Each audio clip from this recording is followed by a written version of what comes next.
So, do we need to talk about anything, or we can just like jump into it? I'm good. You don't want to talk. You don't want to talk about your feelings, Jim? Yeah. Huh? Just tease me. Yeah. We can talk about his hearing. But, what? What are you babbling about? Yeah. You said you want to talk about anything, and I was like, sure you don't want to talk about your feelings.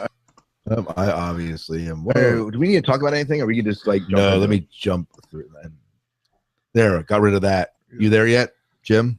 Yep. All right. All right, we don't want to hear that again.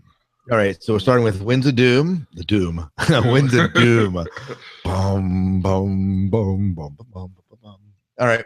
I think that we are we're good to go. If you're going, Jim, you can go ahead and count us in. Okay, let me start up here. In 3, 2, 1. Welcome to the Dune Saga podcast. I'm David Moulton. And I'm Scott Herzog.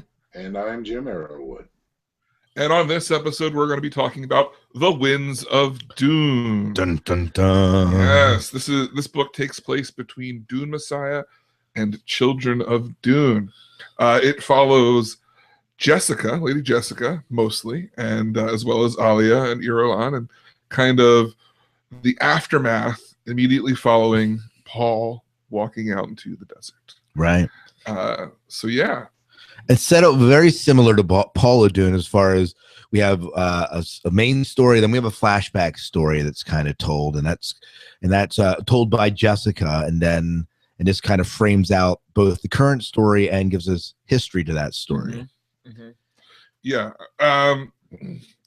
As far as what's going on here, we're basically seeing, they're dealing with the aftermath and the funerals for Paul and Chani, as well as, how to govern over the empire, and dealing with Bronzo of Ix, who is stirring up trouble. Now, Bronzo was mentioned at the very beginning of Dune Messiah in the and then wasn't mentioned again the rest of the book, right?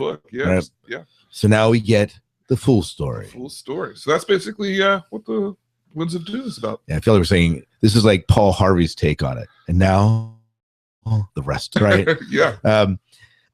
Jim's surprised I knew who Paul Harvey is, but shock and awe. Oh, so and I guess for people that haven't read it in a while, you are going to supply another Dune in 10. Of course, there will be a Dune in 10 coinciding with the release of this episode, where you can find the description of this book in roughly 10 minutes. Yeah. And Roland's already expressing in the chat room how much he absolutely loved this book. It was his favorite book in the Dune series. That's what I heard him say, better than any of Frank Herbert's. Yeah, I said better than Dune itself. So, yeah. Roland, just so you know, we're going to be sending hate mail your way. So just be prepared. His email address is rolandsmoker@rolandsmoker.com. Yeah. I hope he doesn't own that domain. He will get hate mail. I'm just making it up. So, and he's not saying that, by the way. Why don't we jump into here? Overall impressions of this book. And Jim, can I put you on the spot? Can you share with us your overall impression and thoughts of this book? Well, overall, first thing is I don't think I enjoyed this as much as the others. However, I'm not going to discount it and say it was a bad book. It was interesting in a lot of different ways. There was a big reveal in here, little plots going on, people backstabbing each other. It was interesting, but not one of the favorites. Yeah. How about you, David? Man, I am going to push buttons. I really enjoyed this book a lot. I feel like this book does a better job of being an immediate sequel than Dune Messiah does to being an immediate sequel of Dune. We're high-fiving here for those of you that are listening to the podcast, because, David, I agree with you. Dune Messiah, for what it was, for investigating kind of the political backstory, and it fills in, how Paul lost his sight, and we get, of course, obviously the twins being born, and there's a lot of story in Dune Messiah that's needed. But I enjoyed personally Winds of Dune much better than Dune Messiah, and I liked it better than Paula Dune, I think. Yeah, for me. So as far as for the second book, kind of is what do they call these books? The Heroes of Dune. This is my favorite of those books thus far. Do we still have one left? No, this is the last one. This is the last one so far. There's supposedly going to be another one called Throne of Dune that takes place between Children of Dune and God Emperor. Yeah, we'll wait whenever it comes out. Whenever that comes out, Brian will have to let us know. But, so my overall impression, I liked it. It was a good story. Initially, when I first got into it, I said, "Oh my gosh, here we go again." Current story, backstory, and it kind of bothered me a little bit. This whole current story, backstory, I think the last time we talked, we said, especially in Paul of Dune, that these two stories felt like they could have almost been their own novellas. But here, there's much more of a linkage between the current story and backstory for me that made it seems much more relevant, because what they do is they pull back the curtain of this Bronzo event, and we find out the history of Paul and Bronzo. And then you bring it up to the current and the inevitable fate of Bronzo, almost the ironic fate of Bronzo, I want to say, that really takes place here. Yeah, I agree. I mean, I think that the flashback works so much better because it really is, it's Jessica telling the story of both times that we flash back. So there's a reason. They set up a reason for her to tell us. And then about midway or 3/4 of the way through both of the flashbacks, there's an interlude chapter where it goes back to what I'll call current time, and to Jessica talking to whoever she's having the conversation with, and her reiterating why this is important. Because even those characters are kind of like, why are you telling us this information? Because honestly, she takes a while to get to the point. Let's be honest. She's making sure that they understand the full breadth of the story. And like when they fly out to the desert and land ornithopter there, and they're telling a complete story. Actually, they tell the story in two parts. She tells the first part at one time, and then the second part at another time. Right. Yeah. Right. Yeah. So Jim, any thoughts on this as we have our diatribe over here? I thought the flashback scenes were pretty well done. I didn't enjoy those as much. I did not really enjoy the story where Paul and Bronzo are running away, that kind of thing. How could they do that and get away with it? Yeah. I don't know. I felt that it worked. When you think about like the stuff that if we're talking Brian Herbert, Kevin J. Anderson books, you think back to like when Leto and Romber were doing their thing on Ix, right, and like Undercover and stuff. Like, I get that.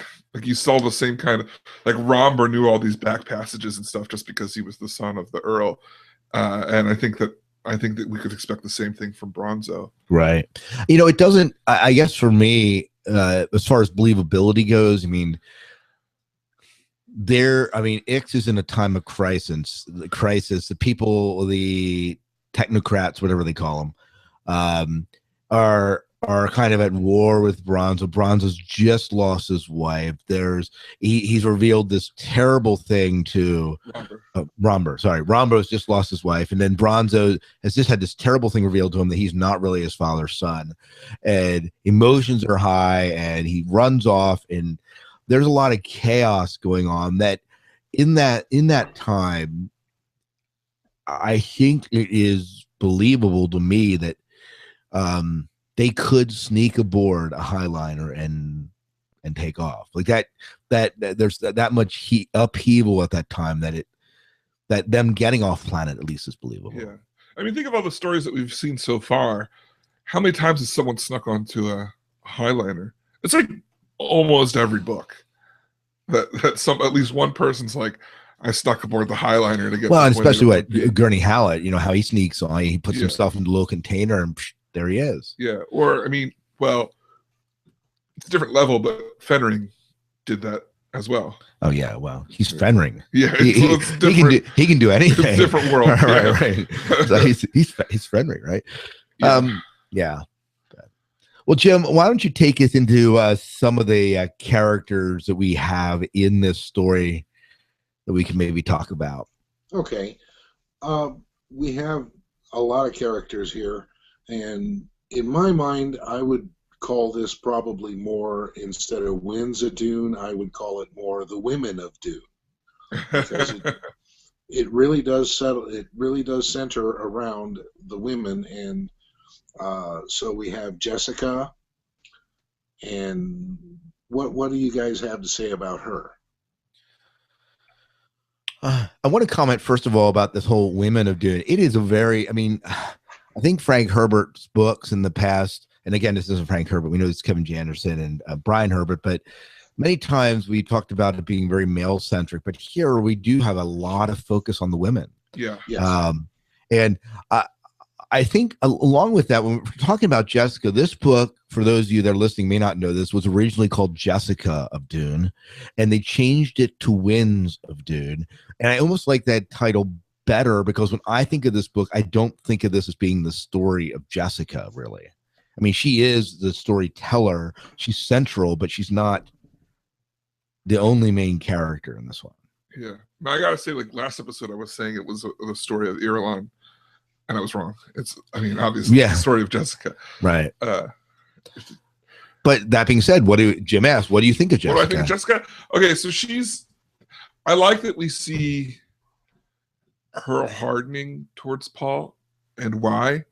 And then you also get a chance to see like why she didn't totally go against it. Because this is in the past, right? Yeah. Because I mean, even in books to come, like you get that like she kind of turned her back on the Empire in general, and you're like, well, what could have brought her after the events of Dune, where she becomes Fremen, to completely leave, So, I liked the growth in the character that we saw. At the same time, she seems like a different kind of strong in this. I mean, more of a leadership role rather than a support to the leadership role. So, well, and she almost can't be a leader because Aaliyah doesn't really welcome her guidance. Right. At least not in my interpretation, doesn't welcome the guidance. But we see her leading on Caladan. Yeah, we do. Absolutely. And that's that is kind of cool. Yeah. Jim, what do you think of Jess? First name, but yes. I agree. She had a lot of development here. She was a very strong character as Duchess of Caladan. Still a little flawed, allowing the pilgrims to come to the planet, to Caladan, and make mischief there. I would have liked to have seen her deal with that herself a little more than she did.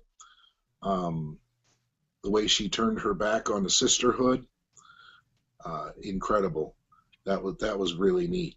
Yeah, it was. That was awesome. And put them in their place. Yeah, I mean, we may get to this in scenes, but one of the most powerful scenes of Jessica with me is when she takes out the 10 leaders of the rebellion. Oh yeah. I mean, and she poisons them. You're like, man, she has the cojones to do this, Yeah. And you're like, there's almost a little bit of fear and awe that she has what it takes to get the job done. Yeah, I thought the same thing.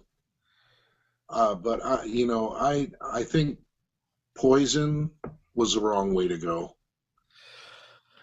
Yeah, I mean, I don't know. I mean, I really think that her decision to do this was the right decision. It brings to, maybe this is a little bit out of context, but the whole Star Trek phrase, the needs of the many outweigh the needs of the few, and these few were disposable for the greater good. and you really see that here. She took I mean, she gave them a fairly tame poison. From the description, like it wasn't like they suffered much. They just kind of fell asleep, started acting drunk, and then fell asleep. But I was going to say before, I mean, what you see in her, the way that she deals with this situation is a stark contrast to Alia, where Alia would just be like, they deserved it, job's done, and like total hard ass.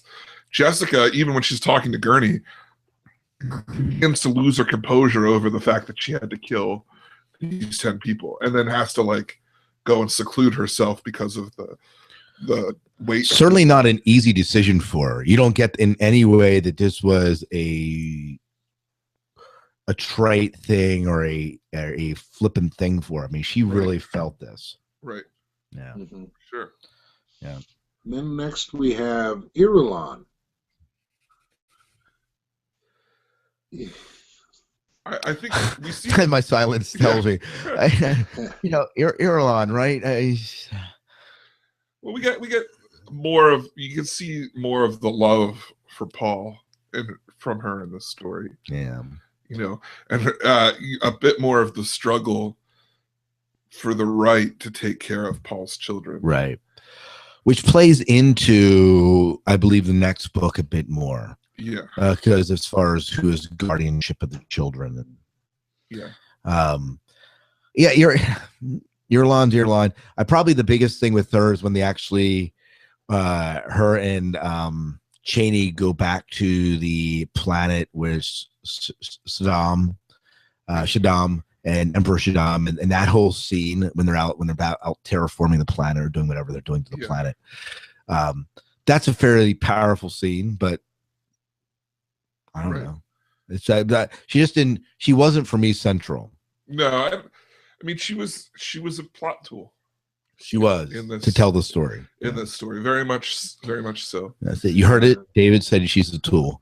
Go ahead. Exactly. I'll tell you what, I think that she was a really confused person, though, in this book, not knowing which way to turn. You know, her father is pushing to get back his rulership. She wants to be loyal to Paul's memory. She had better be loyal to Alia, and apparently, and has a lot of good feelings for Jessica also. This character was really torn up. I know. I agree. Very conflicted. Well, you do see how alone she is, though. I mean, Alia is no longer her companion. She fears for her life. You know, she can't go to her father because she doesn't believe in him and his regime anymore. Mm-hmm. And, you know, like all that she has is Jessica. But then, you know, like she says at the end of the book, she's like, you know, Alia is also her daughter, so that's a thin line to walk. Plus, who could ever trust the communication between the two of them? It's probably monitored.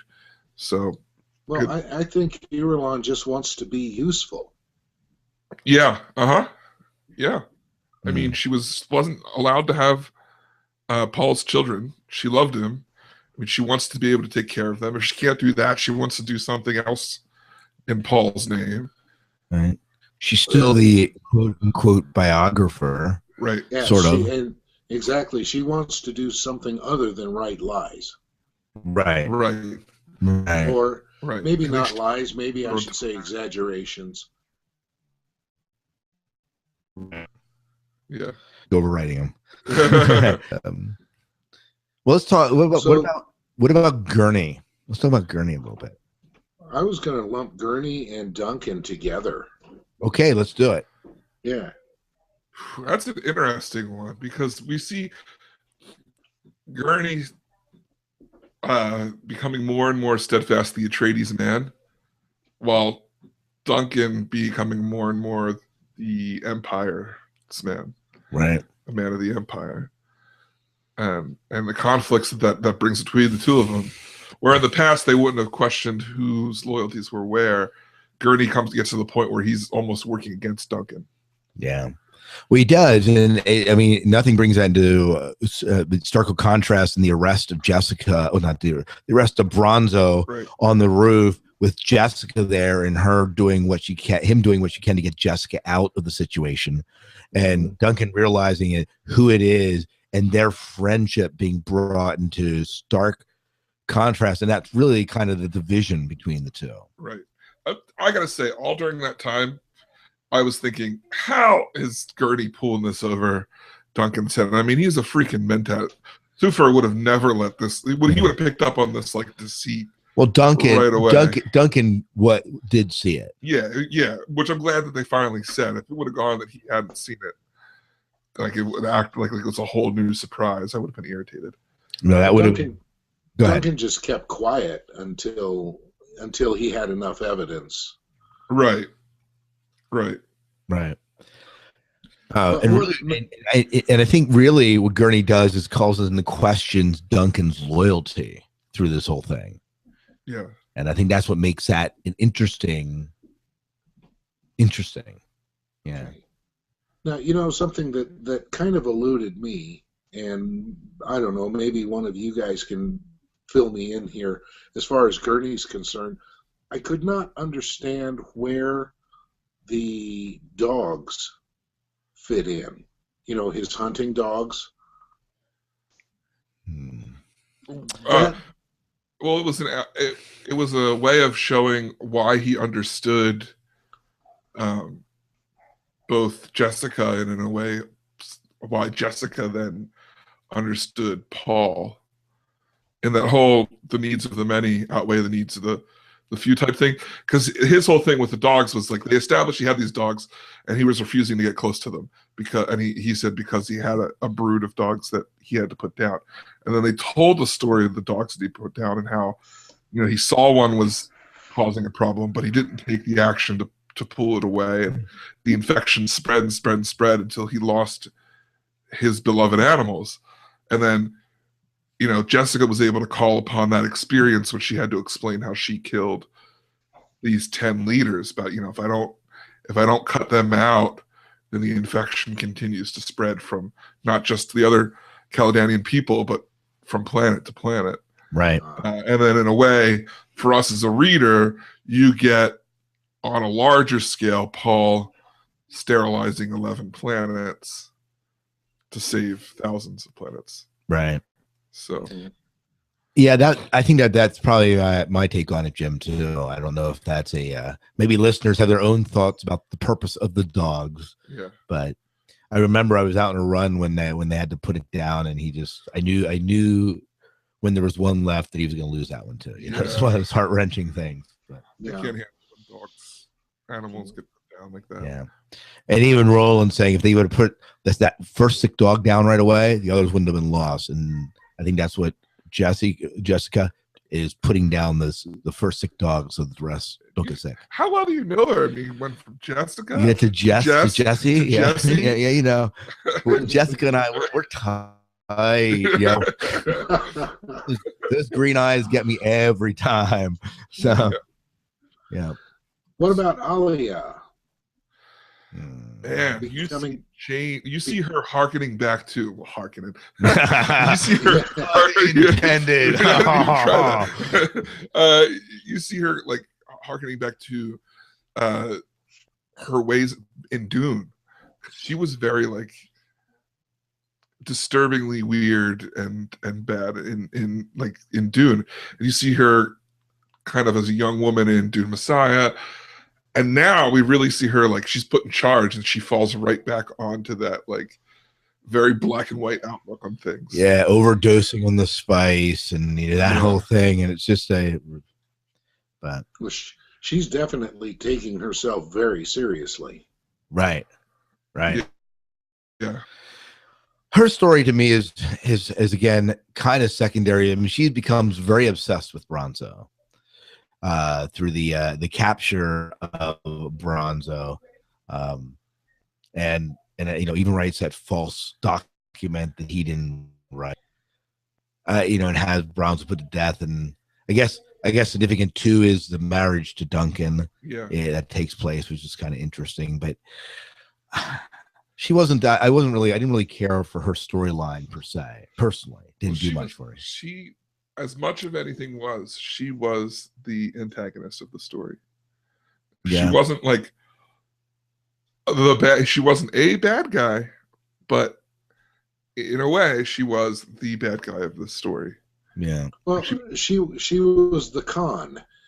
She was con. She was obsessed with putting a stop to Bronzo. And I think this is a glimpse to see some of the sickness in Alia, this obsessive, this thing that she's got to get this. She's got like whatever it is she's hooked on. She will go to any lengths to solve it, even though it's not the big picture. Right. You know. Well, for crying out loud, the way she put Bronzo to death, I mean, that was just absolutely out of line and totally inhumane. Yeah. Now, see, this is something that I was surprised that they made such a big deal as, but I think it's just because I love the Children of Dune movie so much that in my mind, I just saw this as something that happened, because maybe they do mention it in later books. I don't remember. But in the part of Children of Dune that covers Dune Messiah, that's how Korba's put to death. It's not like a public display, but they throw him in a death still while he's alive, and they take his water. Now, is it that way in Dune Messiah the book? No, in Dune Messiah the book, they just say he got killed. Right. It's still there. Well, I think still there. Ali has killed. Yeah. So. Yeah. Then we come to Stilgar. Yeah, we do have Stilgar. They were building him up to be like a big thing, and then he just kind of faded. Well, he becomes a bigger thing, I think, in the next book. But yeah, but I mean, like they were spending a lot of time on him, and it just kind of like it was almost more of a reminder. Yes, Stilgar's still here. Yeah.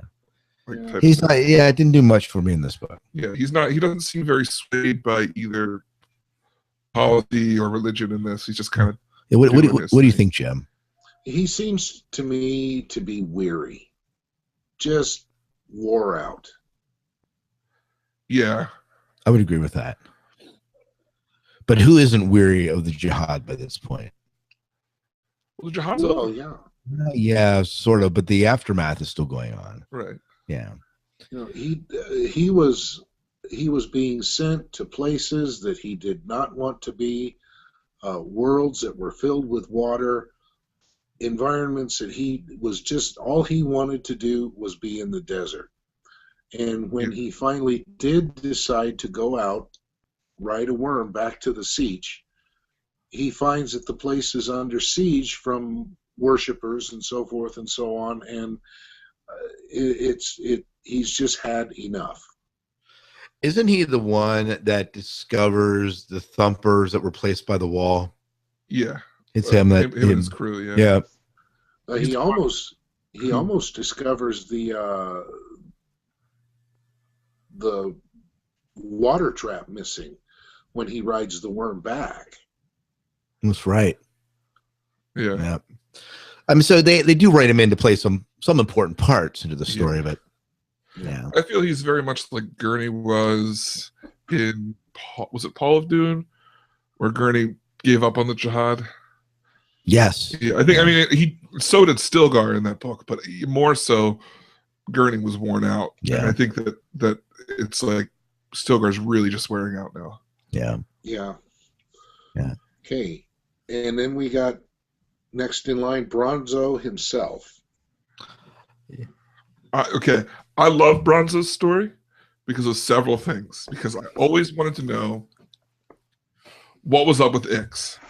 Because Ix becomes this like planet that it's not a bad planet, but everyone's like, oh, they make too much technology. Their technology is too close to the borders of things that you never really understand why Ix isn't part of the Lancerad and all this and stuff.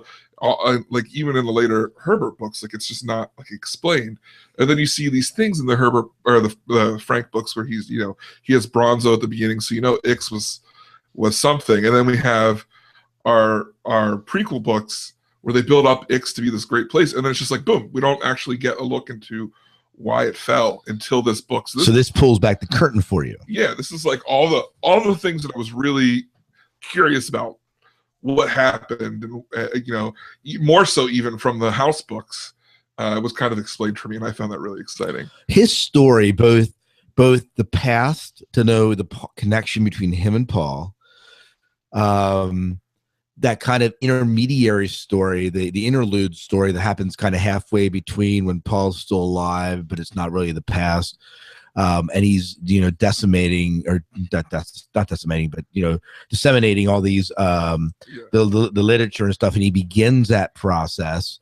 We get that story, and that's kind of fascinating. And then the current story of, him continuing to work with the jongleurs, and then of course his death. And some of my favorite scenes, and I guess we'll get into the scenes here in just a little bit, but some of my favorite scenes revolve around the time with Bronzo Vix. I think of especially, when they're on and Aaliyah's convinced that she has the right one, and she's gotten one of the jongleurs. It's not really him. And then even at the end when he's dying and they gag him, they won't let him speak, and a jongleur steps out, looking exactly like him, and recites it. Recites kind of his last will and testament. It's just some phenomenal moving scenes with him as being Paul's counterpart, his what do they call it, a doppelganger? Not really a doppelganger, but something like that. Yeah. But thoughts, Jim? I was very sad for Bronzo for a while, and then a little angry with him, and then I felt very bad for his ending. Yeah. The way that he was put into the position to do what he was doing, and he was doing a great job of it, but he got no thanks for it. He got hunted. Yeah. That's got to be a horrible existence. Yeah, I was talking with David before the show when we were trying to get you on, Jim. But the one of the ironies of Bronzo and Paul is that Paul brought Bronzo in. First of all, we had this code of honor between the two that has existed from when they were kids, right? And this is happening.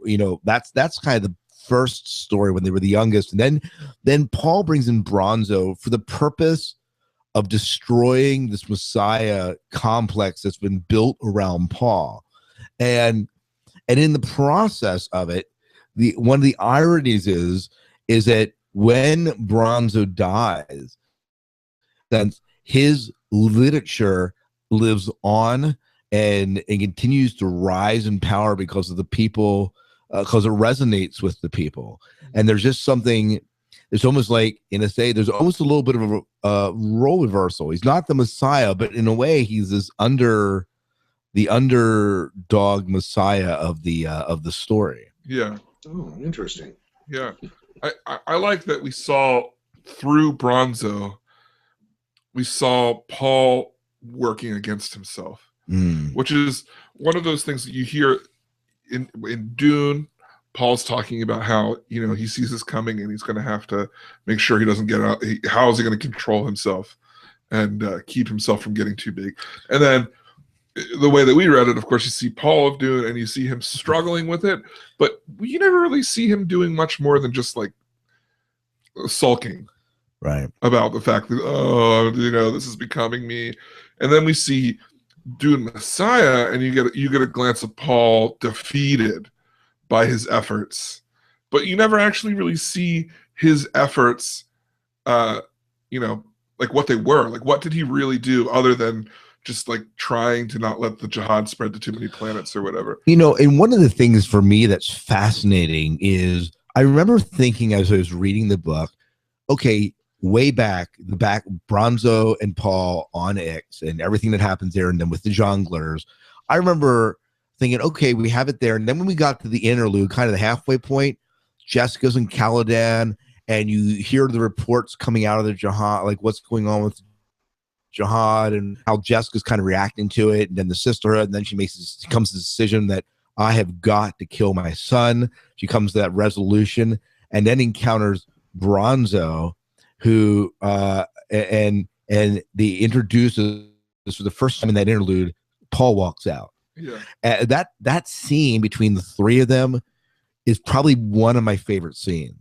Yeah. Because she is this close to killing him, and he knows it. Yeah. And it's just the way it plays out and the way he kind of pulls back the veils to what he's trying to do, gains her support, and it's just awesome. That's my favorite. It's one of my favorite scenes in the whole book. Yeah. But I know we aren't talking scenes yet, but I just had to share that one. Bronzo, sorry. On my Bronzo soapbox. We find the end of Gaius Helen Mohayim. We do. Yeah, we knew of her death before, but I mean, because it happened to Dune Messiah, but right. But I mean, I guess you'd see more of the evil behind her. Yeah. I like Jessica's act of dumping her water on the floor. You know? Yeah. Absolutely. I thought that was cool. Yeah. And they introduced this whole new through Mohayim. They introduced this whole guilt. What do they call it? Guilt casting. That was kind of cool. Yeah. Yeah, that whole story of Bronzo's mother, and I felt bad. And then they tried that on Fenring's wife. They try it on, and she resists it. Well, she's failing, but then of course Fenring is always watching her. Of course, I was surprised. Actually, in that scene, I was thinking, what's Fenring doing? He's close by. Why is he letting this happen? Like, I'm thinking like he should have come in a little bit sooner. That's my impression. But. Yeah, I was expecting in that scene to have her be like, "Oh, really?"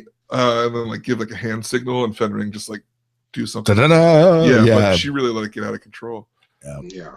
Yeah. And then the way they sent her back. Just hold her. Here you go. Yeah.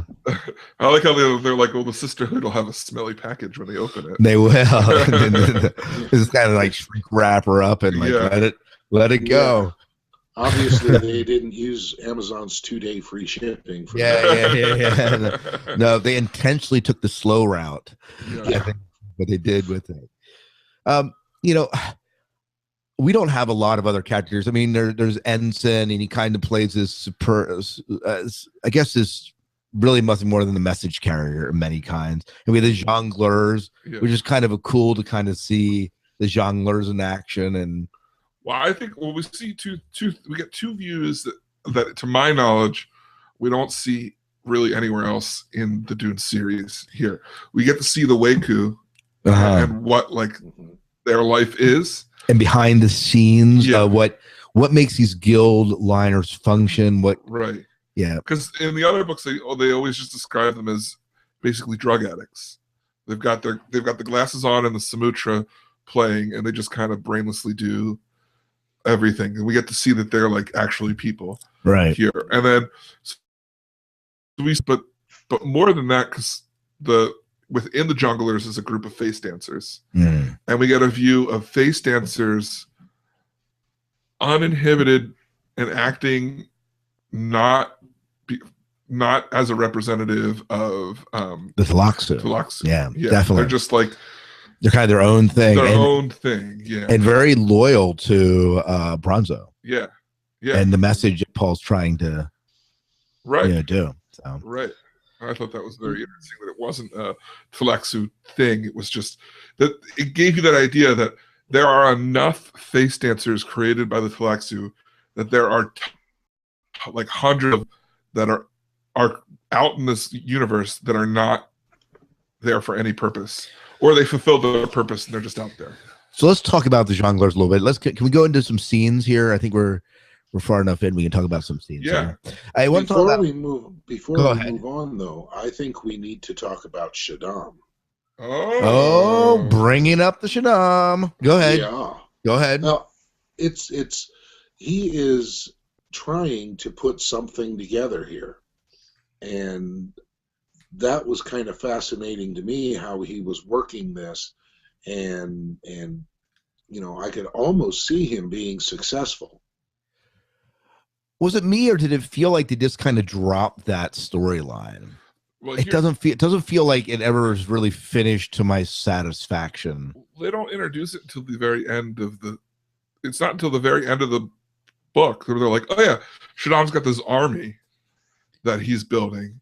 and you're like, oh, I wonder what that's about, and then there's no closure. And I think I would wager that has to do with the fact that they meant to make more of these heroes. So like the throne of Dune or whatever. Yeah, but I don't know how it would work because Shaddam's dead by then.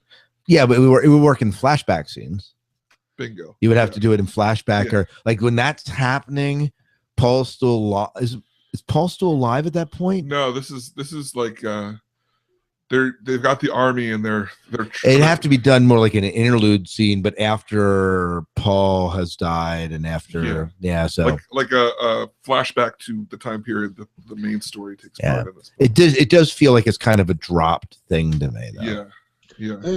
Well, to me, it seemed more like a preview of coming attractions. I'm looking forward to reading that book. If it ever gets made. Yeah, it's not written yet. So. Yeah, I know. Yeah. I know that. But if it ever is, I'm looking forward to that one. All right. Very good. All right. Your quote will be on the cover. I'm looking forward to this book. That would be the quote. But all right, I want to talk just a little bit about the jongleurs and especially the scene where Romper dies. We didn't talk about Romper at all, but his death scene is brutal. Yeah. I mean, the resonance. Do we ever see? I was trying to think. Do we ever see this cathedral or this art? Is this the same art hall where Shaddam was almost killed before by a jongleur troop, or that was a different? Kayatan. Oh, so it was a different place. Right? I don't think we've ever been to this planet before. So, but the idea of them crystals that are lining up and this different resonances and them saving, and then the death of Romper. It was just it was number one, it's a tragic death. And initially, when they have it, because you don't know the full story, you're kind of appalled that Romper seems to be caring more about Paul. Yeah. Until you get Bronzo's take on it many years later. Yeah. Yeah. Which is that he wasn't asking about Paul specifically, but he was asking to make sure that Bronzo upheld his honor. His honor, yeah. Mm-hmm. And I thought that was pretty awesome. Pretty awesome. Yeah. Yeah. What a sad. That's a brutal death. It is. What a sad moment. Yeah. It is. He was. Where in the universe could you find a more loyal friend than Romper? Absolutely. Like there was definitely, for House Vernese, he was definitely a honorable man at that house. Well, he was a great companion for Leto. I think that they both were very similar characters. Right. Towards their adulthood. Yeah, I would agree with that. Mm-hmm. So Jim, how about for you? Do you have a scene that kind of sticks out for you? Oh, well, that big reveal that you talked about earlier, where Jessica was getting ready to end Bronzo's existence and Paul steps in. Now, I don't know, maybe some people would say that was a predictable thing or they saw it coming. But that was a huge surprise to me. And for me, it was the best part of the book to find out that Bronzo was doing what he was doing, not because he was against Paul, but he was actually for Paul. And he was doing what Paul wanted him to do. And Paul, as we recall in the book before, said that he was sick of this being a god figure. He just wanted to be human. And so that's what he recruited Bronzo to do for him, was to write and remind everybody that he was indeed human. Mm-hmm.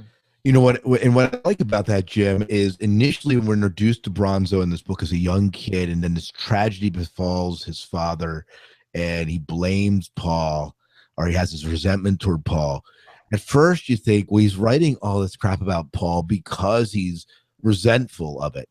But then, Kevin and Brian, they twist in there, and suddenly you realize, oh, well, it's not resentment at all. And it's exactly what you're saying, Jim. It's just beautifully built and we're beautifully led along to think one thing but have something else happen, and suddenly like the curtains pull back and you're like, yeah, one of those things.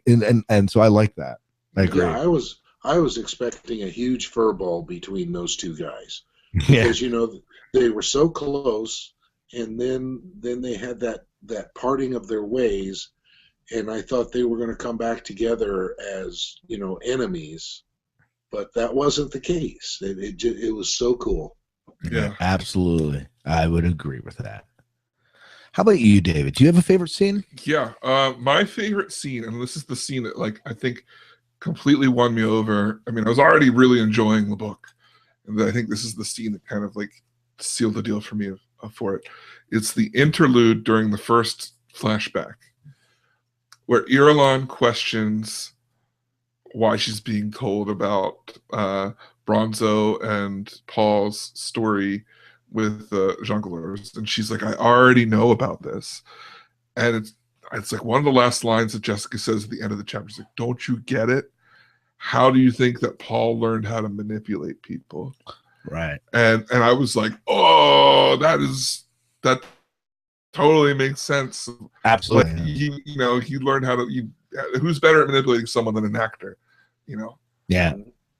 Yeah. Well, and then of course the jongleurs play into the current storyline we see later on. Right. But for us, we understand that. Yeah, that and the scene that you guys were just talking about for me. For you? Yeah. I mean, as far as other significant things that happen in the story that we should be talking about, Dr. Yui, we see how he comes into the service of House Atreides. Finally. I mean, we don't really get that story till now, and you're kind of wondering, how did he end up here? And it makes sense now. Yeah, pretty much. He's kicked off of Ix. Where else is he going to go? Yeah. So, and you see him and his wife interact. I think that's a good scene. It's an interesting scene. Yeah. I mean, I mentioned it before, but the whole Jessica killing the leaders of the rebellion, that's you kind of understand that. I think going back Mahayam, while I'm not a huge fan of how Mahayam, when she manipulates the people of, was it Caladan, into rising up, was a really good scene. Yeah. Even though I didn't like it. I thought it was well written, and like I was like, oh, you old witch, you. It was real good. So yeah. But any other points we really should talk about? I mean, we did talk about the death of Romber. That's obviously a very powerful scene. The capture of Romber is powerful. I thought it was interesting how Jessica kind of waltzes in after arriving back on Arrakis and then frees Irulan. Just kind of walks in and like defies, Aaliyah's orders, but then somehow justifies it to Aaliyah. I mean, we're talking about a woman that clearly is powerful here. Yeah. Well, so. I think it's funny though too when she releases her, she's like, "Hey, I got you out of prison, but Ollie could still kill you. So right. Enjoy the time you have. Like, don't go anywhere far. We'll see what happens." Right. Well, and on that line, I really seriously believe that Jessica saw Irulan as the former empress under Paul, and that she deserved to be treated better than she was. Probably she had in mind to save face for Alia. Yeah. You just don't treat royalty this way. Right. No, I would agree with that. Right. But and the passcode to get into the prison was? His 10121 or something. His birthday, right? I thought it was his birthday or his year of birth. It was the year they came to Arrakis. Okay, yeah. That's right. Yeah. Well, what do we have? We have themes. We have favorite quotes. Let's talk about these themes here. So, I mean, we talked about it a little bit. Bronzo as a new messiah, a messiah for the people who disbelieve in Paul. Yeah, and how the kind of irony there. Yeah, there's a little bit of irony there. It's kind of counter. He he's kind of the messiah for reality, or trying to bring a reality to bringing down the current regime. Yeah. In a way, I guess. And he understands the power of his death. Yeah. And the importance of it. Yeah. Another one to look here is how he's humanizing a Messiah. Yeah. You know, which is again Paul's idea, as we said. And very super important in this for Paul. Yeah, absolutely. So, and we start almost all of our characters struggle with honor. Yeah. To a certain degree. I mean, okay, so we see Gurney struggling with following Jessica with Alia, and then Duncan in the reverse. I mean, I think a pretty poignant point is where Duncan blatantly says to Gurney, Alia is the Atreides. Right. And Duncan's like, well, what about Lady Jessica? I mean, right. You gave your life for her at one time. How could she not be Atreides to you? Right. So, any other thoughts on this? Just a lot of conflict there between everybody trying to uphold their honor and not knowing which direction is the right way to go. Yeah.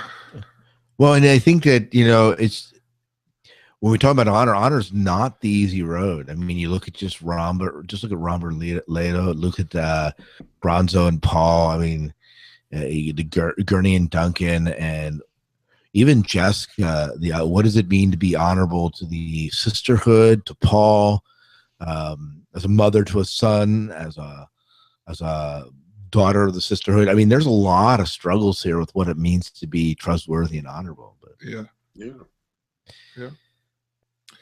Well, Jim, do you want to take us into quotes here?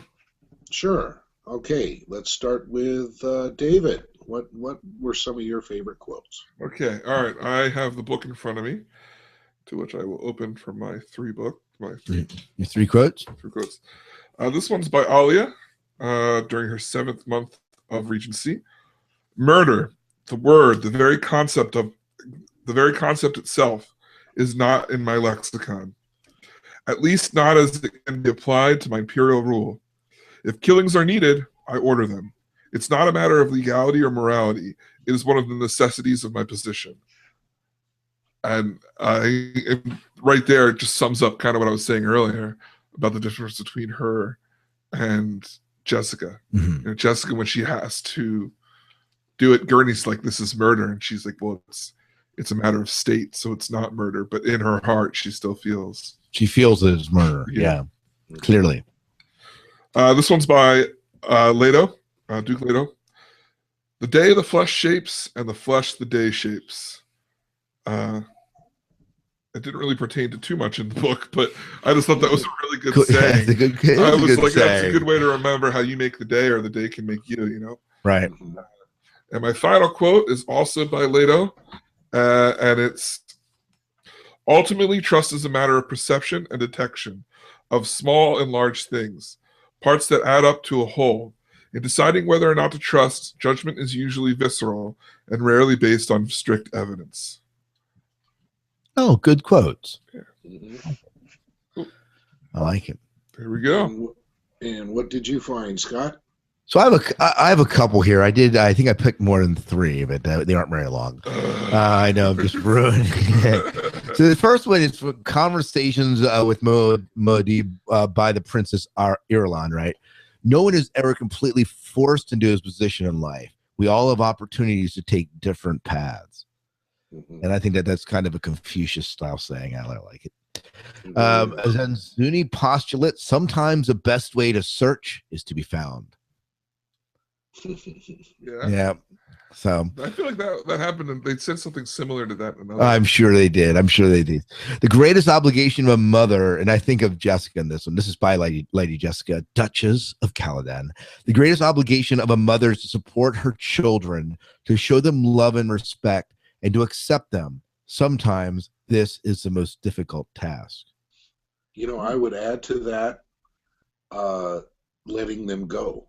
Yeah. Absolutely. So two more here. The next one is by Renvar the Magnificent, the Jongleur. Our most effective costumes are the assumptions and preconceptions the audience has about us. And I thought that was great. Like and we didn't talk about this, but the scenes where the Jongleurs come out and stand on stage and all they do is stand there and they totally pull the wool over the audience's eyes, and the audience thinks they've seen something great, and Paul's are like, you guys are just standing there. It's like totally plays into this quote. So, that's another scene I really liked. Yeah, that was good. And I did like the Jongleurs a lot, like especially when you get into like that.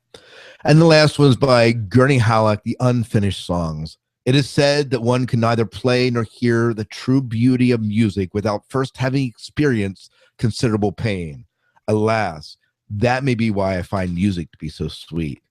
And what makes this quote so awesome is knowing the backstory of Gurney and having read it in the Brian K. and the Kevin J. Anderson and the Brian Herbert books. You mean the Brian K. Yeah, whatever. Books? Yeah, whatever. But those are my quotes, Jim.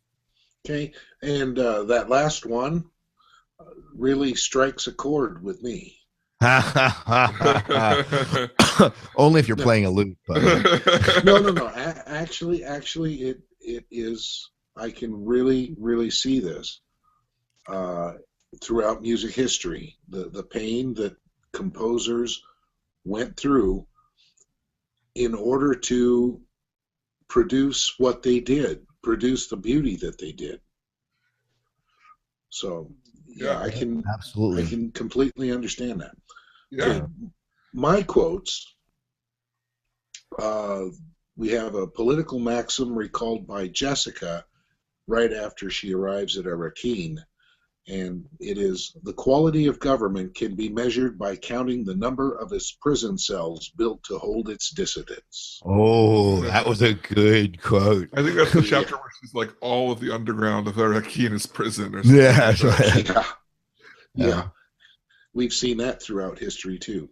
Yeah. And then Ensign, on being not noticed on the Highliners to Paul and Bronzo, he says, the powerful are often blind to those they believe to be insignificant. Right. Yeah. And sometimes, that's a great quote. Sometimes they can be the most dangerous. Oh, yeah. Mm-hmm. And then finally, Conversations with Muad'Dib by Irulan. Alas, history can be rewritten according to political agendas, but in the end, facts remain facts. Yeah. Yeah. Yeah. But how do you know what the real facts are? That's when I read that. That's what I thought. You don't read the government histories, obviously. You know. Well, you know something. I'm going to pull in a quote from the Babylon Project podcast and tell you that Kosh said, "The truth is a three-edged sword." Meaning, of course, there's one side and the other side, one edge, the other edge, and then the truth edge. Mm-hmm. Yeah. Nice. Yep, absolutely. And those are my quotes. Great. No, they're great, good quotes. Let's move on to our rating of the Winds of Dune. Yeah, preparing to wrap up the show here. Yeah, and Roland gave it a 10 out of 50, a 10 out of 5. Obviously, I mean, 10 out. During this whole show, during the chat room, he's just going on. And yeah, on he's like, on. more Winds of Dune, more Winds of Dune sequel. Winds Come on, bring it on. Coriolis storms. He's gonna hate us and never listen to the podcast again. But ratings. Start with Jim. Jim, rating. Okay. As I said, now I didn't hate this book.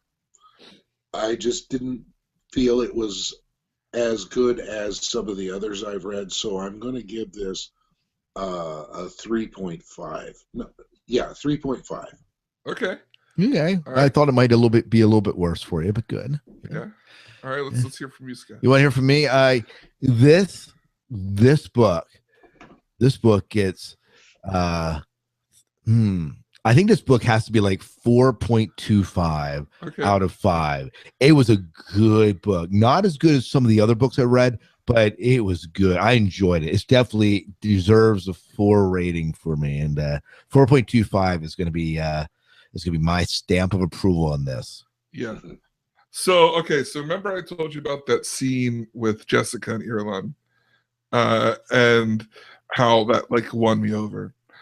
When I read that scene, in my mind, I said, "This is what I'm reading the book. Like, I'm here." And then the rest of the book was just like, "Is it going to change? Is it going to change? Is it going to change?" And then I ended the book, and I was like, "No, I feel like that's where I want to put it." But other people are going to have a problem with that, and I'm going to give it a 5 out of 5. Whoa! Yeah. Whoa! Yeah. This book had everything that I wanted to learn about that I hadn't heard about before. It really did a good job of giving you the backstory of all these other storylines in the Frank Herbert universe and some of the other storylines we've been following. Right. It kind of like answered these questions. I agree. Yeah. And to me, maybe if I was reading for this for the first time, and not had read anything else, it's hard to be objective to that. This is the first time I've read this book at all. Mm-hmm. But having read the whole series, other than this and like one other book, this had all the things that I've always been missing in the book. Is it the most literary perfect book? No, Probably not. but did it get me excited at a 5 out of 5 level? Yeah. Apparently it did. Apparently it did. So there we go. Send your hate mail to RolandSmoker at RolandSmoker.com. Poor Roland. David, I wanted to ask you, do you feel that this book maybe brought closure to Paul's story and opened the way for the children? Yeah, I think this gives a lot of closure to just a lot of the loose ends of Dune Messiah. It's like this book felt, like I said earlier, is a better sequel than Dune Messiah is to Dune, or Paul of Dune is to Dune. I mean, Paul of Dune was okay, whatever. Dune Messiah was, I don't know. I think I gave it a pretty low rating. In a way, this book does answer some of the things in Dune Messiah too. So we can't discount Dune Messiah as a sequel, but it's just it's a more fun book. Yes, definitely. It's a sequel to Dune Messiah, and and it wraps up some of the things in there that I was a little discontented in not having had. What happens to the Empire after he's gone? I mean, otherwise you go to Children of Dune and it's 16 years later. Right. And it's just like, it works, but at the same time, you're like, well, I wonder, like, you don't have to know, but what happened? Right. And here we get like the immediate aftermath, and it works nicely with that. Yeah. I agree. Yeah. So you mentioned Children of Dune. What are we looking forward to as we go forward in Children of Dune? I am looking forward to seeing the character development in these characters that we've built up over the last 8 books. Mm-hmm. Yeah. Or 7 books. So, basically like Alia, Jessica, Irulan, Gurney Stilgar, like Duncan, even like, how are the things that we've seen them now going to change the perception that I had the first time I read the book? So, how about yourself, Jim? I am looking forward to seeing, as you say, the growth of the characters, but especially what role Irulan winds up with, and what happens with Alia. I think if I were to predict, I would say Alia is probably going to burn herself out. And you see that, like I was saying, that like you see hints of that. Yeah, of her becoming obsessed with small things. Yeah. And how it can be detrimental to your own health as well as an empire. We're given insight into these twins, and just a little bit at the end of Messiah, and then a little bit in this book. And we didn't really talk about them because they weren't really central players in this book. But the little bit of communication they have with each other, we're talking about 16 years in the future. Twins obviously have to play. I mean, we're talking Children of Dune, right? This has to play in to be the core part. I'm interested in seeing their development, how they handle their their aunt's lust for power, and just to see how that all plays out. That's really one of the things that I'm looking forward to. Yeah. And I think that Roland. Go ahead, David. I was going to say, Roland asked you a direct question. I was going to say that too. Like, Roland, good question. Roland's asking you, was this book better than Dune? Absolutely not. Yeah, absolutely not. No, I would not say that this book is better than Dune. I will say that I enjoyed it to the maximum capacity that I would expect to get out of the book. Right. And that's why I'm giving it the 5 out of 5. Right. So now, I'm doing this on a book by book.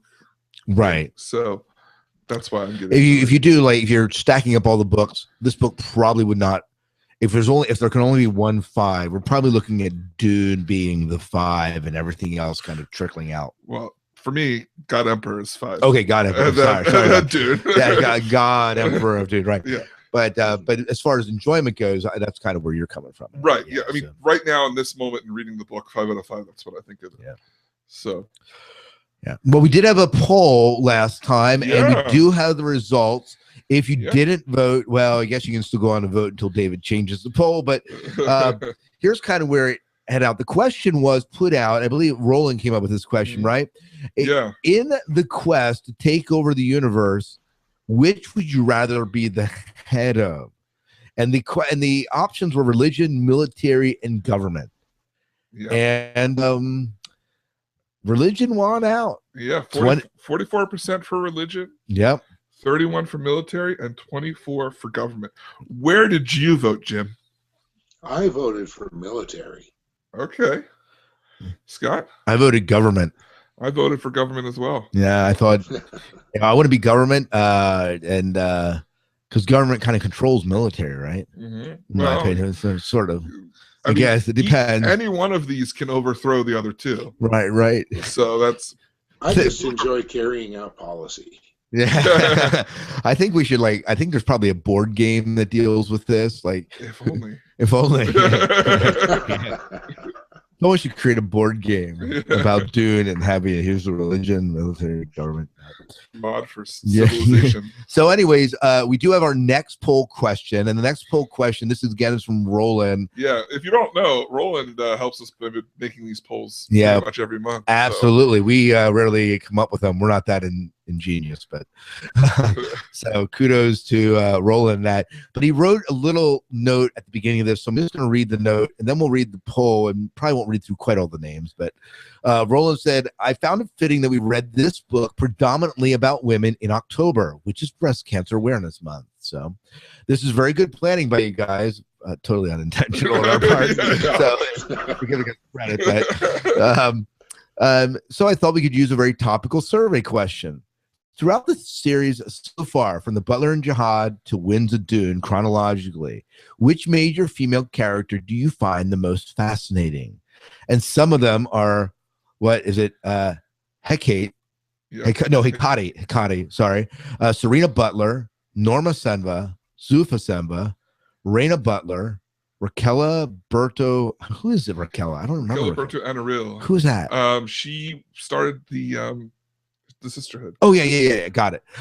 Lady Helena Atreides. Kalia Vernus. Yeah. Kalia Vernus. Yep. Gaius Helen Mohayim. Lady Anaril Carino.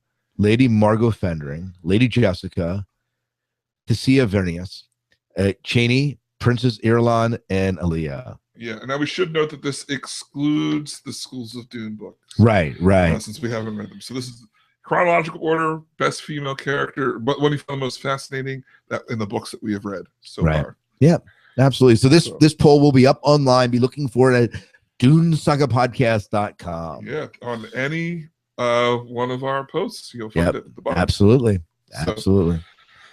Well, it's about time to wrap things up here. Yeah, we're going long tonight. Yeah, we just want to remind you that we do a listener feedback show. We do. And we love to hear what you've got to say about Dune, about us, about Jim's love for the loot. Whatever. Yeah. We gave you that email address. Yeah. So you're a schmuck, you know that? Well, you can email your thoughts on this book, our next book, which is Children of Dune, or anything else to dunesagapodcast@gmail.com. You can also find us via social media at facebook.com/dunesagapodcast, twitter.com/dunesagapodcast, and you can call our voicemail or email us a voicemail. And the number for our voicemail is 1260577 That's 1260577-2428. Don't forget that we do our show live, so you can join in the chat room. We've had a couple of you watching us now. We have a calendar on the dunesagapodcast.com website that says when we will be recording live again. Those times are Eastern Standard Time, so you can go ahead and join in the fun that way. And Also, speaking of calendar, David, speaking of calendar, are we not forgetting that this show is now a year old? I know. I thought about that. I was like, was November or was October our first show? November? I think October was our first show. Was it? Maybe it was an introduction. I thought it was November, but this is show number. I agree with you. I think, but didn't we may have done a little teaser saying, "Here's what we're doing. You join us," or I don't know. Yeah, David's looking it up right now. You're right. Looking it up. But we're about a year old going through the books. Yeah, it's show number 12. Yeah, we should have broke out the champagne tonight. I know. David and I would have enjoyed it, and you could have enjoyed it virtually, Jim. You could have showed you a picture of it. That's right. Yeah. If we're a year old now, we've got at least a year to go. At least to finish up. If you would like to help keep the show going, one of the great ways to do that is through Patreon. Patreon.com/Dune Saga Podcast. That's Patreon. And what Patreon is a great way for people to support the arts and people making creative content out there. We do a monthly subscription. You can do $1 a month or whatever you feel.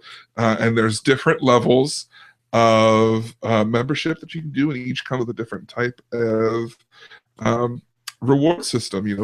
The more we have, the more rewards.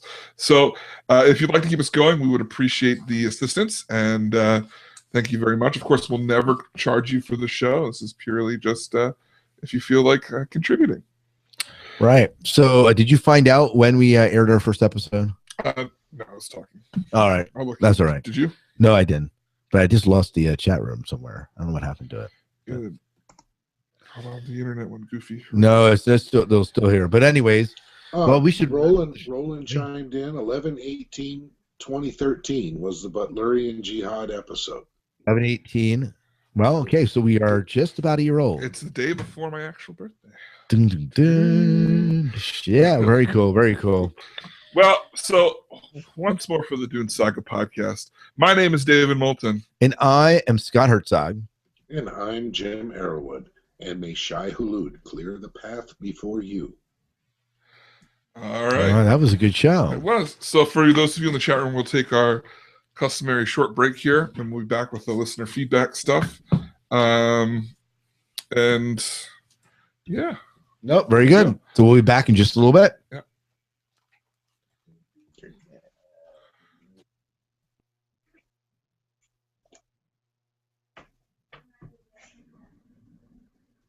Did you see that Harry Ticks of Dune? Yeah, I was like, what is this? There's a website called Harry Ticks of Dune. Oh, really? What is it? They kind of review their fans of the universe only, but they do reviews of the Brian Herb. Is it currently going? Loosely. Okay. Like they update like once a year. I'll have to check it out. Yeah, from what I'm aware, I think we're the only ones really actively doing something regularly.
All right.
Cool.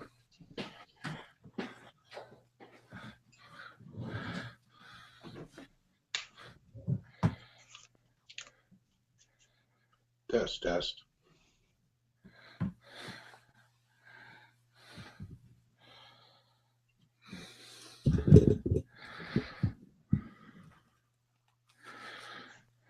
Hey, are you there, Jim? I'm here. Nice. Yeah, I see. I guess Roland is the only one in there tonight. Well, for a while there was like 7 people or something, but nobody was really active. It's weird. But started watching Breaking Bad. Have you watched it? No, I've got 2 fellow teachers at school who have been after me for a year to watch it. I feel like everyone wants you to watch Breaking Bad once they've seen it. And I gotta say, it's as addicting as they lead you on to believe. Now every time I think about, like, I'm about to take some pain medicine, I just think about meth. I don't know why. I think I called it up on YouTube or something at one point, and I got as far as this guy standing in the middle of the road with a gun in his underwear. Yeah. Mm-hmm. And I just don't have time. Yeah, that's the main character. Yeah. It's I'll tell you this, if you ever get to it, it's worth it. But yeah, maybe I'm surprised that I like it as much as I do. Maybe this summer when I don't have siding to put on the house and all this other stuff I had going on all summer. Yeah, it's all on Netflix now. That's what I was waiting for. Forget what I'm thinking. It must have been YouTube or something. I saw the first part of it on. So you saw Interstellar? Yeah. I enjoyed it. I think that you're gonna like it, like I did. I'm hoping to see it this weekend. Would you say that it would be appropriate for my 10-year-old daughter? Content-wise, I think it's fine. She might be bored. Oh. So. Okay. It's about space, and if we get her enough popcorn, she'll be fine. Yeah. It's not, it's intense, but it's by no means scary. Okay. Yeah. So, unless she gets really worked up by, like, suspense, like environmental suspense. No, her favorite movie so far has been Guardians of the Galaxy. Oh yeah, cool. That's cool. That was at the $2 theater. I went to see it again this weekend. She's after me to order the video. I think I have it on pre-order. Nice. Yeah, I liked it. It's very 2001-esque. I think that general audiences are going to have maybe a little bit of a problem with it because it's very science fiction. Oh, good. You know what I mean? Like, that's why I think that you're going to like it. That's why I liked it. But like, it's a deeper type of science fiction than I think most people are used to seeing. Especially because we saw a lot of bros in there, and I think that they're just because Inception and The Dark Knight and that kind of stuff. But okay, but we'll see. I talked to Scott. He said he's down for us taking over the diner at some point. Oh, okay. Well, I'm all for it. Yeah, he's going to see it this weekend, but then he leaves for Ireland next week. So he said maybe when he gets back. So our next our next record date, I was looking at the calendar. Mm-hmm. I would say probably that first Thursday in December would work. Excellent. That's actually, we were talking before the show, and he was like, "Yeah, the 4th works really good for him." All right, and we'll just plan on the 4th then. Book it, Dano. So, book it, Dano. That's right. Did you see the new trailer for The Hobbit? You're a Hobbit fan, right? No, not really. Oh, bummer. Yeah, I never got into it. Do you not like fantasy? I don't know. The Hobbit, I just never. I don't know. I remember when I was in high school, there were a ton of people reading it. Mm-hmm. I just never got into it. Yeah, I don't know. I'm not against it. I don't dislike it, but I'm surprised it's as big as the Lord of the Rings were 10 years ago. yeah. And see, I missed it. I bought Lord of the Rings, and watched it, and it didn't do much for me. Okay. Yeah, The Hobbit's not as good as The Lord of the Rings, but it's still pretty solid to me. But I'm a fan, so Yeah. That's a fan's opinion. Yeah, I'm almost purely sci-fi. Yeah. So. All right. So one of the questions that's going to come up here, and I know that we've talked about it a little bit before, was just the idea of us doing a book club after we're done with this. Would you be opposed to reading fantasy in that? No, I'd be open to it for the purpose of doing the show. Right. Cool. Yeah, I was just curious because my thoughts were doing something where it could be we would read books within the science fiction and fantasy realms. And then, no, I've read some fantasy. If you look on my blog, you'll see one of the authors I met up at Ozfest 2 years ago. Well, it'll be a year ago last August. Oh yeah. I've really gotten into his stuff. It's called Angst. Okay. And it's about a middle-aged guy who he's a clerk for the queen, and then he finds this huge sword, and he's the only one who can pick it up, and becomes a hero because of it, and gets in a whole lot of messes, and it is hilarious. Wow. That sounds really interesting. I thought you were going to say I read this great fantasy called Dune, where they had this guy playing a lute. Yeah, right. It sounds about accurate to me. I'm going to buy a darn lute and learn how to play the thing. I'm telling you. We can re-record our opening theme music for it. Yeah. Lute style. Yeah. Riding the spice worm. I'm a wind instrument player. Strings and me don't get along very well. Yeah. Well, you could play the Pinocchio song. There are no strings on me. Oh, man. Let's start our podcast let's start our listener feedback show before we get too deep here. Yeah. Are we ready to go, guys? Yeah, I'm ready. All right. So. Okay, hang on a second. Oh, someone asked if we would read C.S. Lewis. I'm down for that. Ooh. Read what? C.S. Lewis. Oh. Yeah, I wouldn't be opposed to that. No. All right, I'll give you a 3 count. Give me the 3 count. All right, in 3, 2, 1. Welcome to the Dune Saga podcast. I'm David Moulton. And I am Scott Herzog. And I'm Jim Arrowwood. And we're about to dive in to a boatload of listener feedback sent in from you guys. Yes, this show is a show that's all about what you're thinking about the books that we're reading, about the show that we're doing, about movies and things that have influenced you in the world of Dune. That's right.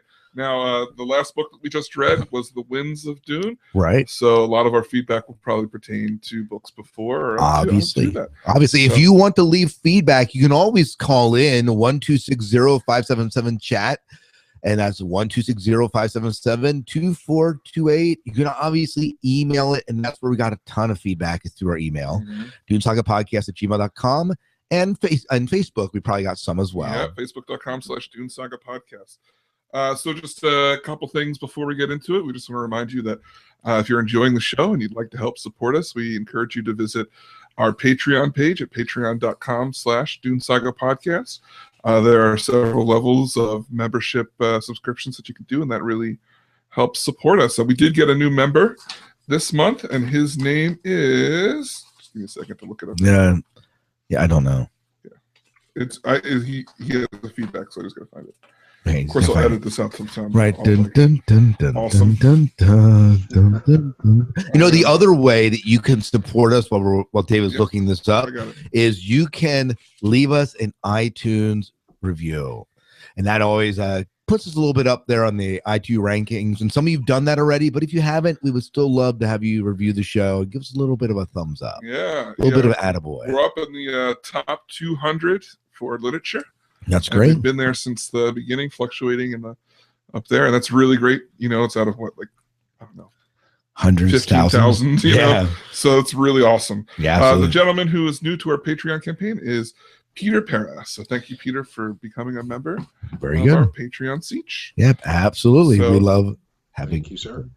Yeah. Absolutely. Another way that you can get a hold of us is through our app.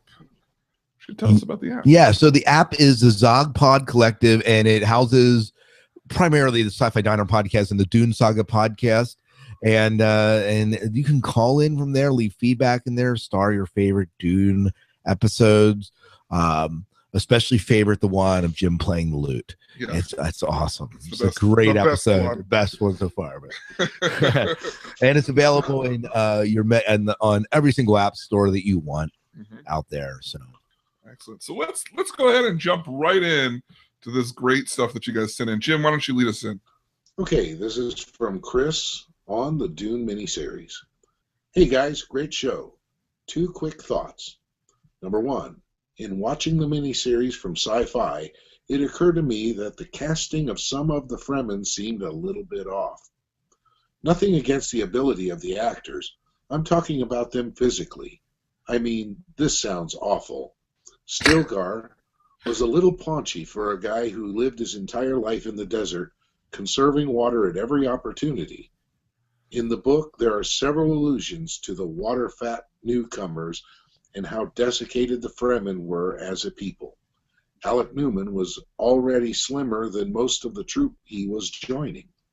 Very true. Very true. I would agree with that statement, Chris. Yep. Yeah. Okay, number 2. Yeah, the Balisette in the Sci-Fi Dune miniseries was a loot. Yes, I have been vindicated. We All right. Yeah, the Balisette in Sci-Fi Dune miniseries was a loot. Have you seen the one from the Lynch version? It was left on the cutting room floor, but some of the extended versions have included Gurney's scene. That instrument is actually a modified Chapman stick, a tapped hybrid electric bass guitar used by players like Tony Levin. Yeah, I've seen pictures. It looks pretty cool. Really, dare I ask who Tony Levin is? That's a Jim question. Jim? I'm sorry to say, not off the top of my head. Not that I can think of right now. I'm Googling. Yeah, well, Google it while he does the last number 3. Yeah. It says number 3. I lied. The third thought, minus 100 points to Brian Herbert and Kevin Anderson for the name Blood in Paul of Dune. I mean, we couldn't come up with something that is less Hardy Boys bad guy than that. I mean, I audibly groaned while reading when we were first introduced to the character. From that point on, I thought of him as some sort of pulp pirate. Arg, I, Captain Blood. Keep up the good work. Yeah. Well, now let's talk about Blood. I mean, Blood is a character from way back in the Butler and Jihad. I mean, we have the Blood character from the get-go. The Blood family has been a part of this series when you go back into the House books and the Butler and Jihad books, and so him being the villain here is a long time coming, I guess, is what I'm saying. I mean, there's some books where the Bloods were positive influence, like after Earth and stuff, all the planets were radiated, right? Yeah, definitely. So Tony Levin. Tony Levin, of all the many teams people that he's played with, Alice Cooper is the only one that I recognized. Oh, but he's a big electric bassist type guy. Oh, very good. Okay. See, I learned something new. Chris, thank you for introducing me to the bassist for Alice Cooper. Yeah. Well, I'll take the next one. And Naomi Ichihara says on the Winds of Dune, Dear David, Scott, and Jim, I really enjoyed Winds of Doom and read it quickly. I was happy to get to the delicious details on the deaths of Edric and Mohiam. Best of all, Stilgar revealed this info while he was riding a sandworm. How cool. It made me laugh when the Carino rep came to Arrakis to propose marriage between Alia and Shaddam to, quote-unquote, strengthen the Empire. Even if marrying for name only, Shaddam would not have attempted something so stupid. Perhaps more should have been written about his relationship with Fenring. It seems as though Shaddam did not get advice from his mentat, or Fenring was trying to get the former emperor killed. It was not surprising the Carino rep was murdered. We didn't talk about that scene in the last episode, but that was kind of funny. Yeah, the proposal, and then she said, no. He was like, well, there's daughters. They could marry the baby Leto. Yeah. Could you imagine her marrying that old goat? Oh, yeah. Yeah. It wouldn't have mattered anyways. He's infertile. Like, he can't do anything. Yeah. Well, yeah, that marriage would have been colder than a well digger's butt in the Klondike. Anyways, go on, Jim. She continues, I like the transitions between part 1 and 2 of the book. The last sentence of part 1 said Jessica begins telling Irulan about the ended friendship of Bronzo and Paul, and I yelled, so what's the story? When I turned the page, I laughed as it started part 2 when Paul was 12 years old. During the interlude of part 2, where Jessica's asked Irulan, haven't you heard anything I was telling you? It seems as though I was the naive person she was talking to. I was shocked to learn Paul used Jongleur techniques and powers to manipulate the Imperium. I went on about how I like that as well. Yeah, absolutely. It would be nice if Brian Herbert and Kevin J. Anderson wrote Irulan of Dune to follow Winds of Dune. I'd like to learn more about how Irulan nurtures the baby twins, if she is still required by Alia to write only good things about Paul, and what part Irulan might play with Shaddam's hopes to regain the throne with the Gola army. Irulan, dude, that would be an interesting book. It'll be interesting to see if they ever go back to that. Next time we talk with Brian, we talk with Kevin, we should ask, because absolutely. they're hard at work with the School of Dune books, finishing that up. Yep. And then what's next? We'll see. There's stories to be told. That's right. Yes. So Jeff Ferry on Dune in general. Greetings, gentlemen. My first experience with Dune was a Lynch movie when I was fairly young. One summer at the shore, I saw a paperback copy of Dune and figured, hey, I'm at the beach. It's got sand like Arrakis. What's not to love? Well, needless to say, I was hooked and bought the whole series. Now I read the first 3 books and love them, but when I started God Emperor, I came to a screeching halt. I didn't like the characters or the book. Sorry, David. I didn't read anything but the first book again for 10 years. Even when I returned to this series and forced myself through the final 3 books, I found them interesting, but I didn't love them the way that I loved the first 3.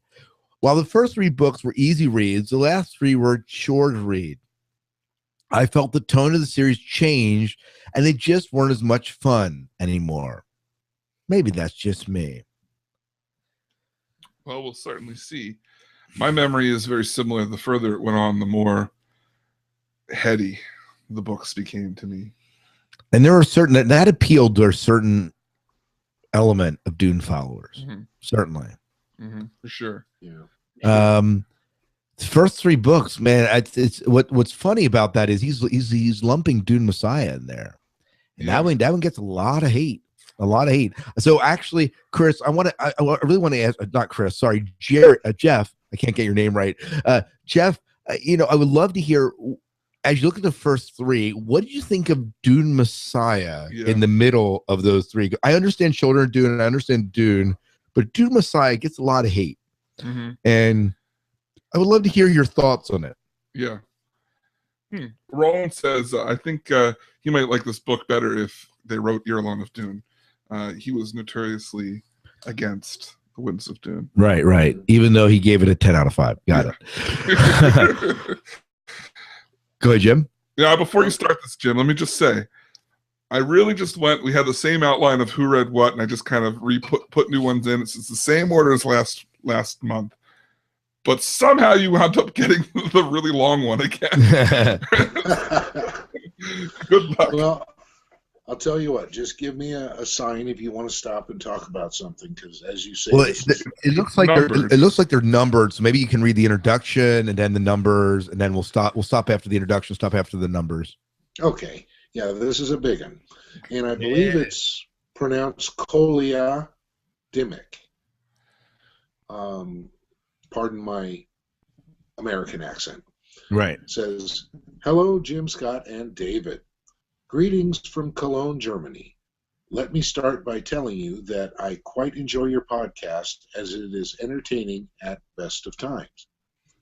As usually, one tends to write emails to podcasts, or writes, or when one has something to criticize, as is the case here. But to ease the going forward in this email, I would like to comment on the good things I like about your podcast. First and foremost, I think that the sound quality is very good, and even the interview episode with Brian Herbert was not too bad, something which can easily happen when one uses phone or Skype to record an interview, which I am quite aware of, as I am also a podcaster for a German podcast about Doctor Who. And not every time all the participants can be in the studio. Therefore, good sound quality. I like it. You also had a plan going through the Dune saga in chronological order, and you are sticking to it, even if that will pop up later in one of the points I have to bring up. Oh, and the structure. One cast for the content of the upcoming book, a review cast about the book, and another cast about the fallout. But anyway, coming to the points I would like to make, I grouped them somehow by topic, even if some might have implications on others. I'm sorry if some of the points might have been discussed in later podcasts. I have now finished the feedback podcast about the miniseries, and will delve into your Dune Messiah cast soon. Okay. So we're glad that Number he's one. doing it. Yeah. What were we going to say, David? Okay. No. Thanks for criticizing us. No. Yeah. Here we go. And we realize Button down, that people are going to have different opinions about what we do. So I'm looking forward to hearing what he says, and maybe if they were doing it, maybe you do it a little bit differently. That's just the way it is. Yeah. So yeah. All right. Number one, the David Lynch movie Dune. I can totally understand how someone might not like this movie, or rather see all its inadequacies. I saw it in the theater here in Germany when it came out, and it brought me to buy a novel of the film, and I haven't looked back since. Revisiting the movie myself, I saw where it failed, but I also realized what Lynch tried to accomplish. The movie's standout features are, of course, the sets, the casting, mostly, and the costumes. While listening to your review, I couldn't place my finger on what was bothering me about it, but over time I realized what was wrong, or rather, quote, wrong. You mentioned the critical points, weirding modules, Harkonnen, and it's perfectly clear that you didn't like how Lynch made that movie out of the book. I'm really oversimplifying your cast here, but just to make a point, so stick with me. But it was never really a review. At least never a fair one, and it took me the last cast, I assume that means podcast, I listened to finally understand why. You are not familiar with Lynch and his movies, or rather you are not familiar with his typical way of making movies. Of course, his movies sometimes are hard to understand, and you really need some key to get into them. But that is just because he uses a certain vocabulary. Put in other words, if you hire Lynch to make a film, you will get a Lynch movie. Lynch never intended to make a film version of Dune. He made his own version of Dune, using his unique way of movies. The Harkonnens are evil ones, so they should make you feel disturbed. Same for other things. But the most important part was something you basically left out, and you also left out of the review of the miniseries. What was it that made Lynch interested in the movie? What was it he wanted to present? And the answer is quite simple. He was definitely not interested in the gritty reality of guerrilla warfare, something which the miniseries presented splendidly, and the political struggles between the houses. He was into the religious and philosophical aspects, so that was what he put center stage into this movie. Not a desert power, but the sleeper. Especially after the miniseries review, I was really disappointed that you did not point out what is probably the most important difference between the two versions. Of course, both had parts of the other film in them, but looking at this main feature of each movie/series and combining it with the respective instruments of the filmmakers was something I had somehow expected from you. Even if I repeat myself here, you really should have informed yourself better about Lynch and what to expect from a Lynch movie before reviewing it. The way you did it, sadly, was just three guys talking about a movie they had just seen. Oh, and one other thing, of which also came up during the listener feedback by some of the people writing in, Lynch did not separate himself from the movie per se. He is quite open about criticizing its weaknesses, especially considering that he did not have the final cut. But the version he wanted to be separated from was the extended version, or rather the extended version as they are now several of them. All right, so let's talk a little bit about this. Okay. You know, I do agree the whole Lynch thing and him separating himself. I did hear it was about the extended version. Somewhere along the way I'd read that or something. Maybe we didn't make that real clear. But that I heard that as well, and I agree. You know, I guess his argument is that truly to appreciate this movie, the Lynch movie, you had to fully understand Lynch's style of storytelling. Mm-hmm. And so from that perspective, I agree with him. But we're looking at it through the eyes of Dune and through the story of Dune and saying, how well did that carry out in our opinion? And in our opinion, it just didn't do quite as much as we were hoping it would. Mm-hmm. It probably is an excellent example of Lynch storytelling, no doubt. Yeah. But it's not, but it didn't carry out, for me, it didn't carry out the Dune saga quite like we were hoping it to. Right. This could have been one of those situations where, looking back, we could have maybe done a Let's Talk Dune episode with some sort of Lynch aficionado to talk about how this movie compares to other Lynch films. Right. I am not familiar with other Lynch's other works. No, me neither. I mean, first coming to Netflix, I'll watch it when it gets right. But yeah, Jim, your thoughts on what he was saying? I will happily admit that I am not familiar with Lynch's style of making movies. Now, as you guys recall, I like this movie better than the two of you did, and better than a whole lot of people did. But I can relate to the statement that he made, where he said that he was not making Dune into Frank Herbert's vision, but he was making the movie in his vision, and I can appreciate that. I mean, that's the same way. If you watch Jodorowsky's Dune, same way. that's what he was doing. He was making his own version of what he thought it was, which is way different. And Frank didn't seem to really care. Yeah, I mean, maybe in Jodorowsky's he did, but with Lynch, it was obvious he didn't care. He endorsed the movie. He liked the movie. So, but yeah, Coley, I'd like to say you gave me something to think about. Yeah, absolutely. I like when he says you're just three guys that saw a movie. We kind of are three guys that saw a movie. We are, and we're looking. But again, we're looking through the lens of what we've read and our understanding of the universe, and interpreting that. We aren't interpreting it as someone that likes Lynch films or understands Lynch films. We're looking at how well does this interpret the story. So obviously we're going to come from a different perspective, and perhaps for someone that's into the whole movie world and Lynch world is going to look at this movie quite differently than I know than I will, just because I'm again unfamiliar with a lot of other Lynch's works and I don't have a point comparison. Yeah. But I would any director, I'd probably be the same way. Yeah, I again, you made a good point. Something to think about. Should the opportunity ever arrive, and I meet someone, or I'm pointed in the direction of a someone involved with Lynch or something that would want to talk about it, definitely. Yeah. And I also want to apologize that I am unfortunately I'm not familiar with the name, so if you're a lady, I apologize. Oh, absolutely. Go ahead, Jim, and let's move on to a second point. I think Colia is a male name. Okay. Yeah. All right.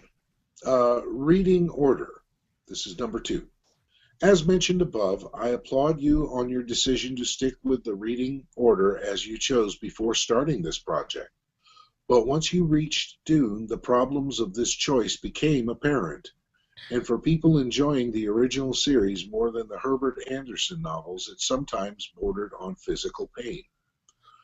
By reading the novels in chronological order, the way you see the saga unfold has implications on how you assess the original books. I'd rather use another example to make my point more clear, especially since going this route makes the argument slightly more objective. The original 3 Star Wars movies were followed years later by 3 so-called prequels, which were mostly considered inferior by people who watched the original 3 movies. What happened? People watching episodes 4 through 6 and then afterwards 1 through 3 more or less had the opinion that the movies were inferior and devaluate a lot of what happens in parts 4 through 6. Especially, it changed the overall story in that originally it was a story of Luke Skywalker, and now it turned into the saga of Darth Vader. The focus shifted and was one of the points, or I would guess the main point, why people did not like episodes 1 through 3. It tried to change how they saw the movies, and let's be honest, how they were originally intended. Now, on the other hand, there are people who watch them in a different order, 1 through 6.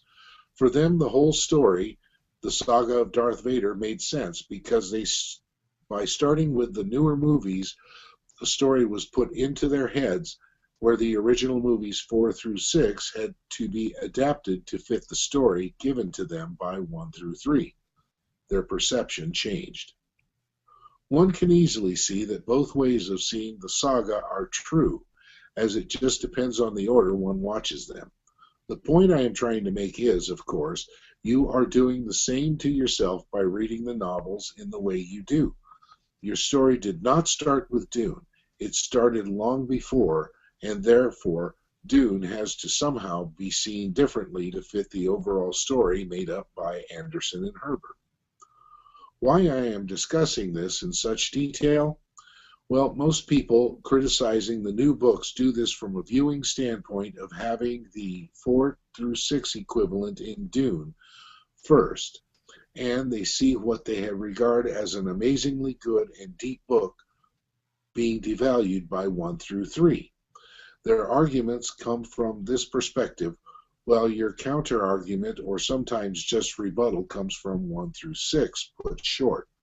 But the overall story is great.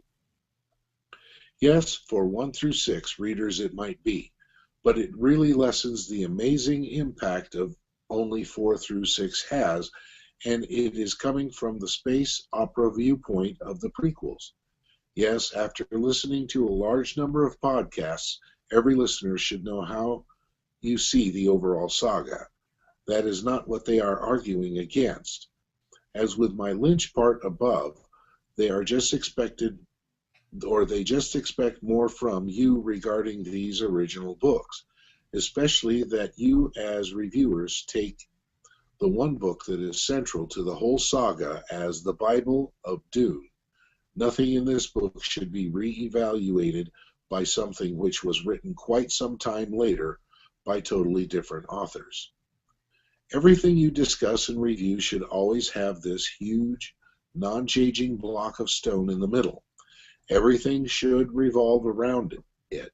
It should not be changed by something which one listener called, as friendly as he could, I guess, spin-off, and another, not as friendly, as fan fiction. This is what 4 to 6 people expect, and sadly, you have never really deeply addressed this argument.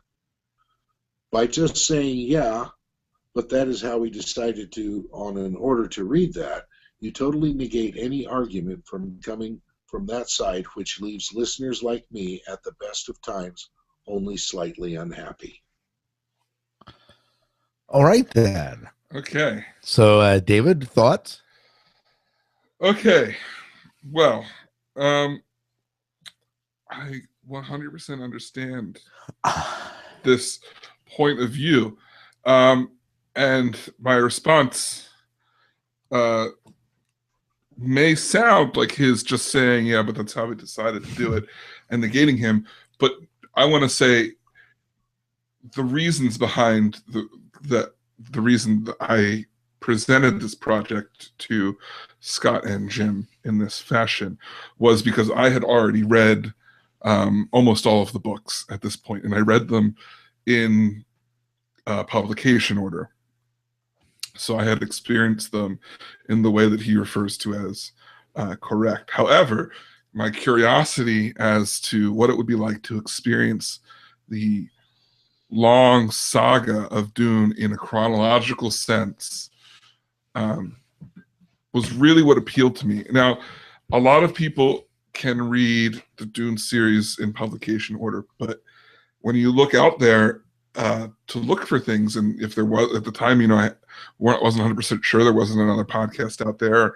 Even if there was, I wanted to do something different, and I think it's no short stance to say this is a controversial way of looking at the series. I mean, you kind of pointed it out yourself, and in that is part of the reason why I wanted to do it. And to be honest, it's partially a marketing tool to get people interested in hearing more about why do they want to tune in. Well, we're doing something different. I mean, I get your argument that it's lessening the original books. I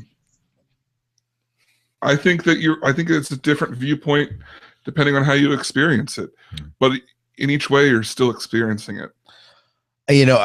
I want to say that I agree with you, but there's no doubt that so I'd read Dune. It was like, 20 plus years ago, and I'd forgotten a lot of the stories. I mean, I was familiar with the miniseries. And I think I might have at one time read Children of Dune, but that was my extent of the Dune experience. So reading it this way, there was no doubt when I got to the Bible of Dune, the book itself, Dune, that my perception was colored by all the prequels, and my understanding of the characters, and they were the way they were shaped and molded in my mind were influenced by the 6 books we had read prior to it. Mm-hmm. There's no doubt. And that is going to be different, as you said, than someone who read the Dune books first, fell in love with the series, and then went back and tried to read, Kevin J. Anderson and Brian Herbert and tried to make them fit into the universe. And it didn't fit quite as nicely because you had this story that you already loved, and it felt like they were cheapening it because it was different writers and they were telling the story in a little bit different way. And so I understand that. And so you just need to know that. And I understand too the pain that you must be feeling when we go from Dune into Paul of Dune, Dune Messiah, into Winds of Dune, and now back to Children of Dune. I mean, I understand that because you're like, oh, let's just get with the original material already. And so I understand that. And it's the way we've chosen to do that. And I know that won't maybe make every Dune fanatic happy, but we're glad that you're writing in and you're at least listening to us and interacting with us and giving us your comments on that. Jim, did you have anything you wanted to say regarding what he had to say? Yeah, the first time I read Dune was in the mid '80s, right after the movie came out. I read all of the Dune novels by Frank Herbert in their order, and I appreciated them. But I have to say, reading them the way we are now has given me an even greater appreciation for Frank Herbert's work. Mm-hmm. That being said, I can certainly understand where his point that he's a little bit irritated, maybe a lot irritated, that we are just putting Dune into the mix rather than holding it up on a pedestal as something special by itself. I don't know. I don't have a problem reading the books in the order we are. As I say, it makes me appreciate Frank Herbert's work much more. I had hoped that doing it this way would enrich the already very colorful characters that Frank Herbert gives us, and to me, it has done that. Like I like reading through them so far. What we had, I have had so much more of it, like an appreciation for these characters, and I think it's so cool when Frank mentions this like small little thing that when you would read Dune, you would just kind of like gloss over. Oh, they just mentioned this little tiny like person in the background or a war or whatever, and it's like we know like how heavy that sentence is, right? Because we know what happened. We know the backstory. Yeah, like to me, that adds so much excitement. So it made Dune richer. It made Dune richer. Now, I'm not. You don't have to read it this way, for sure. But I think that it's an experience for sure. Yeah, absolutely. But no doubt that it's a different experience in the people absolutely. That fell in love with 4 through 6, right? Right. Absolutely. Yeah. Well, Jim, so we move on? Okay, Colia's point number 3. Paul leaving his home world before the events of Dune. But this brings me to the main point of any critique by what I called 4 to 6 readers. What is in some way totally unacceptable is when something being written nowadays totally ignores, or rather contradicts something being written in the stone. Writing that Paul left his home world, Caladan, before the events of Dune is at best lazy writing. Of course, Anderson and Herbert wanted to tell a compelling story. If they succeeded in that, I leave open for discussion. But the ramifications of this point are just terrible. By blatantly contradicting something which is stated in Dune, the stone, the following happens. For the 4 to 6 readers, it is just an unacceptable contradiction which smells of lazy writing. For the 1 to 6 readers, it means that the stone is lying to them, or rather, Irulan is not telling the truth. But that's okay for them. That's why they are reading the books. And now it becomes more problematic for the 4 to 6 readers, as some people have the assumption that part of the true book, Dune, is false. So contrasting opinions which lead to the ultimate blasphemy in the Dune book universe, Anderson and Herbert wrote the truth while Herbert wrote a lie. Of course, 4 to 6 readers are appalled by this, and they are at best just disappointed in you as reviewers, or just answer this problem with, well, that's the way we read these books. Sorry, but this is basically a cop-out. The main point of criticism regarding the newer books is the way in which the authors seem to ignore parts of the original novel, or the stone, which they can work with in order to tell a compelling story, at least from their point of view. You are shoving this valid criticism aside, and then you say that the remaining arguments are not worth discussing as they are attacking the authors. If you really want to discuss the criticism, you just cannot push aside the most valid one and only talk about the minor ones. For the 4 to 6 readers, Irulan might be making parts of Paul's story bigger, but she is not lying. Her parts of Dune are quite important for the overall story, for the philosophy, for the understanding of Paul. The problem lies not with Dune, it lies with Paul of Dune. The 4 to 6 readers probably expected more from you than just, well, yeah, maybe it's a little bit, but hey, what a great story. Okay, I'm going to come out and say he didn't listen to our Dune Messiah review yet, which we address. He is talking about the fact that many people are saying that Irulan states in one of her opening quotes that Paul never left the planet of Caladan until he went to Arrakis. And something that Frank Herbert says in Dune Messiah, he has the characters point out, Paul addresses it, is that Irulan stretches the truth or blatantly creates stories that make him look better. So Paul refers to her stories as lies himself. So that's vindication for the fact that these things don't match up 100%. And also in vindication for the way Kevin, Jay, and Brian, writing Irulan like they've written her as being someone that is someone that is meant to spin the truth, is meant to spin the truth, and this would not be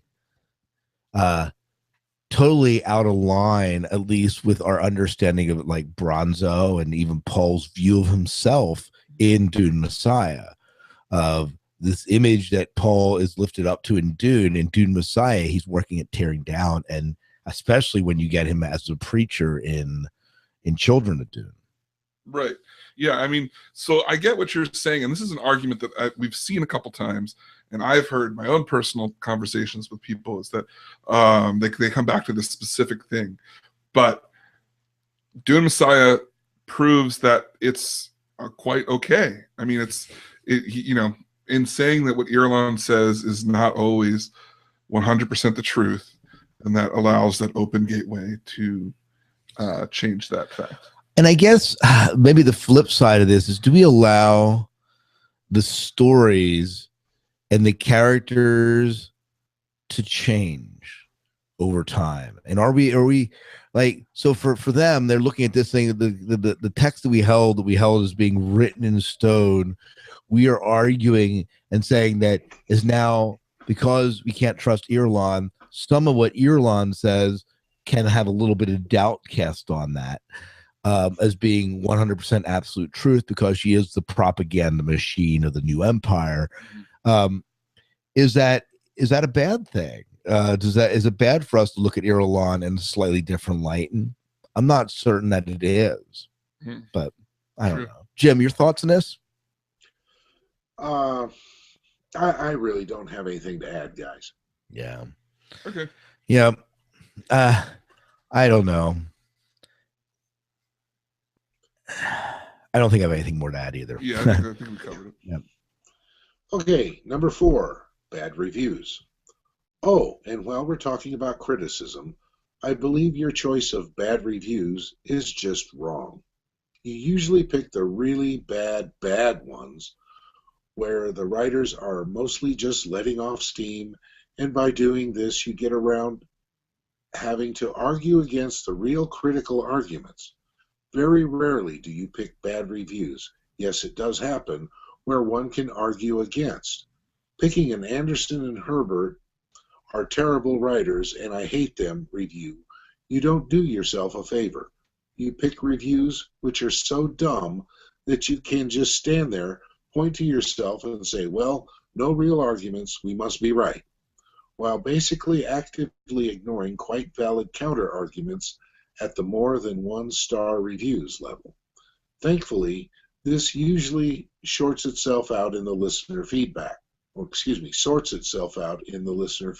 podcast, but I would propose not to choose between the 1-star reviews if there is a 2 or 3-star review which has valid points. This is my domain mostly. It is. Except for last episode. It's your domain. When Scott did it. And in picking the reviews for this episode, I had read this email earlier, and that came to mind, and I kept it in mind in picking them. However, in the past, I'm looking at things like this. We want something to discuss, and in a bad review, unfortunately, you almost have to go to the worst and worst reviews to really get something worth reading, because the midsection reviews that I found, now, granted there's thousands of them and I don't have time to read all of them in detail, but a lot of what I've seen on Goodreads, when you get to the 2 and 3 star, the people are just like, yeah, it's just kind of like a meh kind of thing, where they don't really give any points to talk about. The people giving the points are the people who are upset. Right. And granted, I am more than willing to talk about the ones that give it a higher rating with whatever. Just it's more difficult to do that. So it kind of comes down to a time thing, quite frankly. And maybe where we're pulling them from. We're pulling from Goodreads. There are obviously other sites that have critiqued these books that we maybe could pull some more medium reviews in. But right. Plus, some of them are just kind of funny. Yeah. And that's just the reality. We're pulling it in for a little bit of humor. And when we review the books, we're reviewing our personal encounter with the books and how we feel about the stories of them. And we're looking for people maybe that haven't necessarily enjoyed them in that way. Mm-hmm. Thoughts, Jim? Well, for me, at least, and I'm sure it is for the two of you, this is a labor of love. Absolutely. Absolutely. And I am enjoying the books. I am enjoying the order we're reading them in. And I'm sorry that he has these points to pick with us, but this is what our show is. This is what we do. We have a blast doing it, and I think our listeners enjoy it. Overall. And to say this, he's obviously listening with us, and so he's just bringing out a different side. And I think that it's important to know that not everyone's going to necessarily like maybe the way that we've chosen to approach this, and maybe even some of the format, and that's okay. But we aren't necessarily trying to be all things to all men here. Right. Hey, this is a long email talking about criticism of us. If we weren't listening to what people had to say and cared about what they had to say, we wouldn't be reading it. Absolutely. We definitely wouldn't be reading it on the show and addressing these things. So we just want we do value it. Yeah. Yeah. If you got negative, please do. Yeah. And I think there's one more point. Yeah. Well, I have one thing to add. Go ahead. I am not any kind of a literary reviewer. Myself, I'm a music teacher by trade. Give that man a lute and he's good to go. Yeah, absolutely. And so, I don't know. There it is. There it is. Right. I agree. Yeah, we're becoming reviewers of this genre by doing this. So, and our audience is growing with us, not size-wise, but experience-wise, as we grow in experience, and that's how our opinions are shaped by that. So yeah, absolutely. All right, number 5, knowing the background is better. One of the main arguments you make regarding why someone should read the books in chronological order is that this way one gets more background information, and therefore especially reading Dune is easier. I wholeheartedly disagree with you. First and foremost, all the so-called background information is basically made up not by the author of the original Dune, therefore giving a background which might have been thought about by the original author, but nevertheless it was not published by him. Therefore, it gives the characters a background which they should not have when reading Dune and the following books. Or else Frank Herbert would have given the respective backgrounds while writing his novels. I also disagree with you that it is hard to follow Dune if one does not have enough background information. I might be wrong here, but Dune became the sci-fi bestseller without any of the background, So all the readers of Dune somehow survived reading the book, and it seems even enjoyed it without any more background than is already in that book. I find the notion somewhat disturbing that nowadays it seems that most people cannot enjoy something without knowing everything about it. Part of reading and enjoying Dune is that you don't know everything. The parts you don't know are as mesmerizing as the parts you do know. In my opinion, knowing too much about something takes away from the wonder of reading about it. Again, I am not arguing against you reading in that order, even if I would never, even if I would never do it like that, as it really takes away from the original books. But as you progress, I was expecting you to be a little bit more self-aware of what this does to the way one takes in the whole saga, and especially talk a little bit more, at least those of you who have read the original series ones first, about the positive and negative aspects of choosing this reading order. I just realized that this email did get a little bit longer than I expected, and I hope I put my that was his closing point. So Right. So I guess talk about number 5. Sure. Okay, sure. Do you want to go first, Scott? Again, as far as background information, for me personally, I'm not saying that everyone needs to read all the background information before they read Dune. And he's right. Dune was a bestseller before. And there is a sense when there's unanswered questions. I go back, for example, to the X-Files, the TV show. Let me compare it to that. There were points along the journey of me watching the series of the X-Files. There were questions. They would drop something in and not answer it for like five episodes or even 5 seasons, and sometimes didn't answer. And the unknown made great discussion points. And so I agree that when they mention like the Butlerian Jihad, but you don't know anything about it, that there's a sense of mystery. Like, well, what did bring humanity to this? And probably elicited a lot of great discussions in book groups and people that were discussing Frank Herbert at the time. But I did enjoy the rich background that Brian Herbert and Kevin G. Anderson brought to us. And for me, that enriched the story quite a big deal. And in us talking with Brian Herbert, in us talking and doing the reading, they're basing these books off of notes in many cases that Frank Herbert left. And so even though he didn't publish them in the original story, and maybe he did not even have an intention of publishing them, there was a backstory given to this, a lot of which is, of course, even in the Dune Encyclopedia. I'm not quite sure what he said. I think he might have misunderstood the comment that you need this information. When we were saying that, he might have thought we were referring to you need this information for Dune. You don't need this information for Dune. Absolutely not. What you need all this background information, all the prequel books for, is for Hunters of Dune and Sandworms of Dune, the 2 books that end the series. And they will not make sense if you haven't read all of the prequels. And so that's what we mean when you need them to make sense. You need the prequels to understand the sequels. You don't need the prequels to understand the core. Yeah. No, I mean, we're saying that it enriches it for us personally, but it's not needed for the core. Yeah. So just to be clear on that fact there. Yeah. Anything to add, Jim? Yes. First of all, I don't ever recall us saying that anybody should read these books in any particular order. What we said was, if you're going to follow along with our show, you should probably read along with us. Mm-hmm. Oh yeah, absolutely.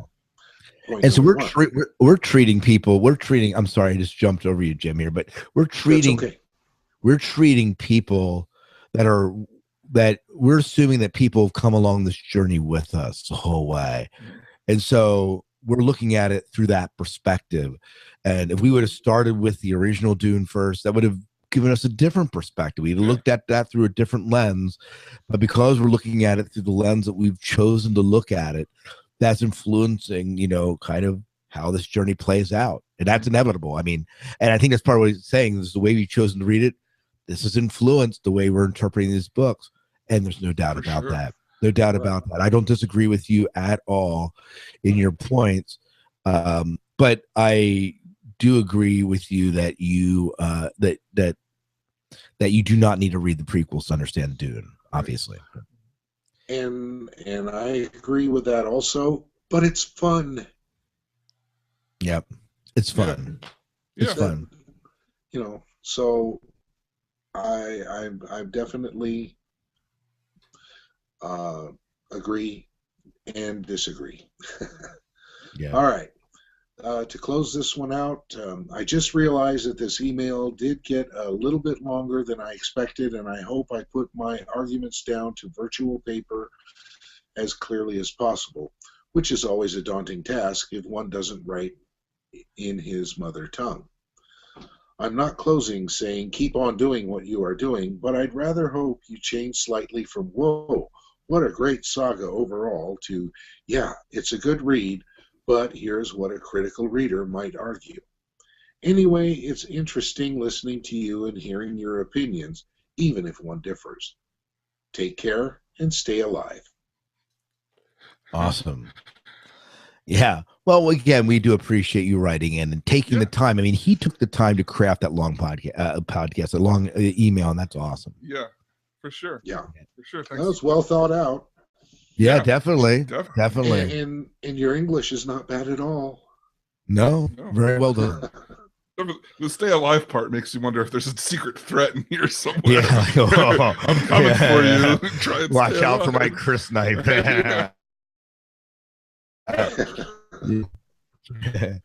Oh, David, go ahead. Okay, so the next feedback comes from Peter Pera on the Dune Saga podcast. He says, question, what is the next book on your reading list? Well, Peter, the next book on our list is Children of Dune, after which we will follow with the mini-series Children of Dune for December's homework or whatever you want to call it.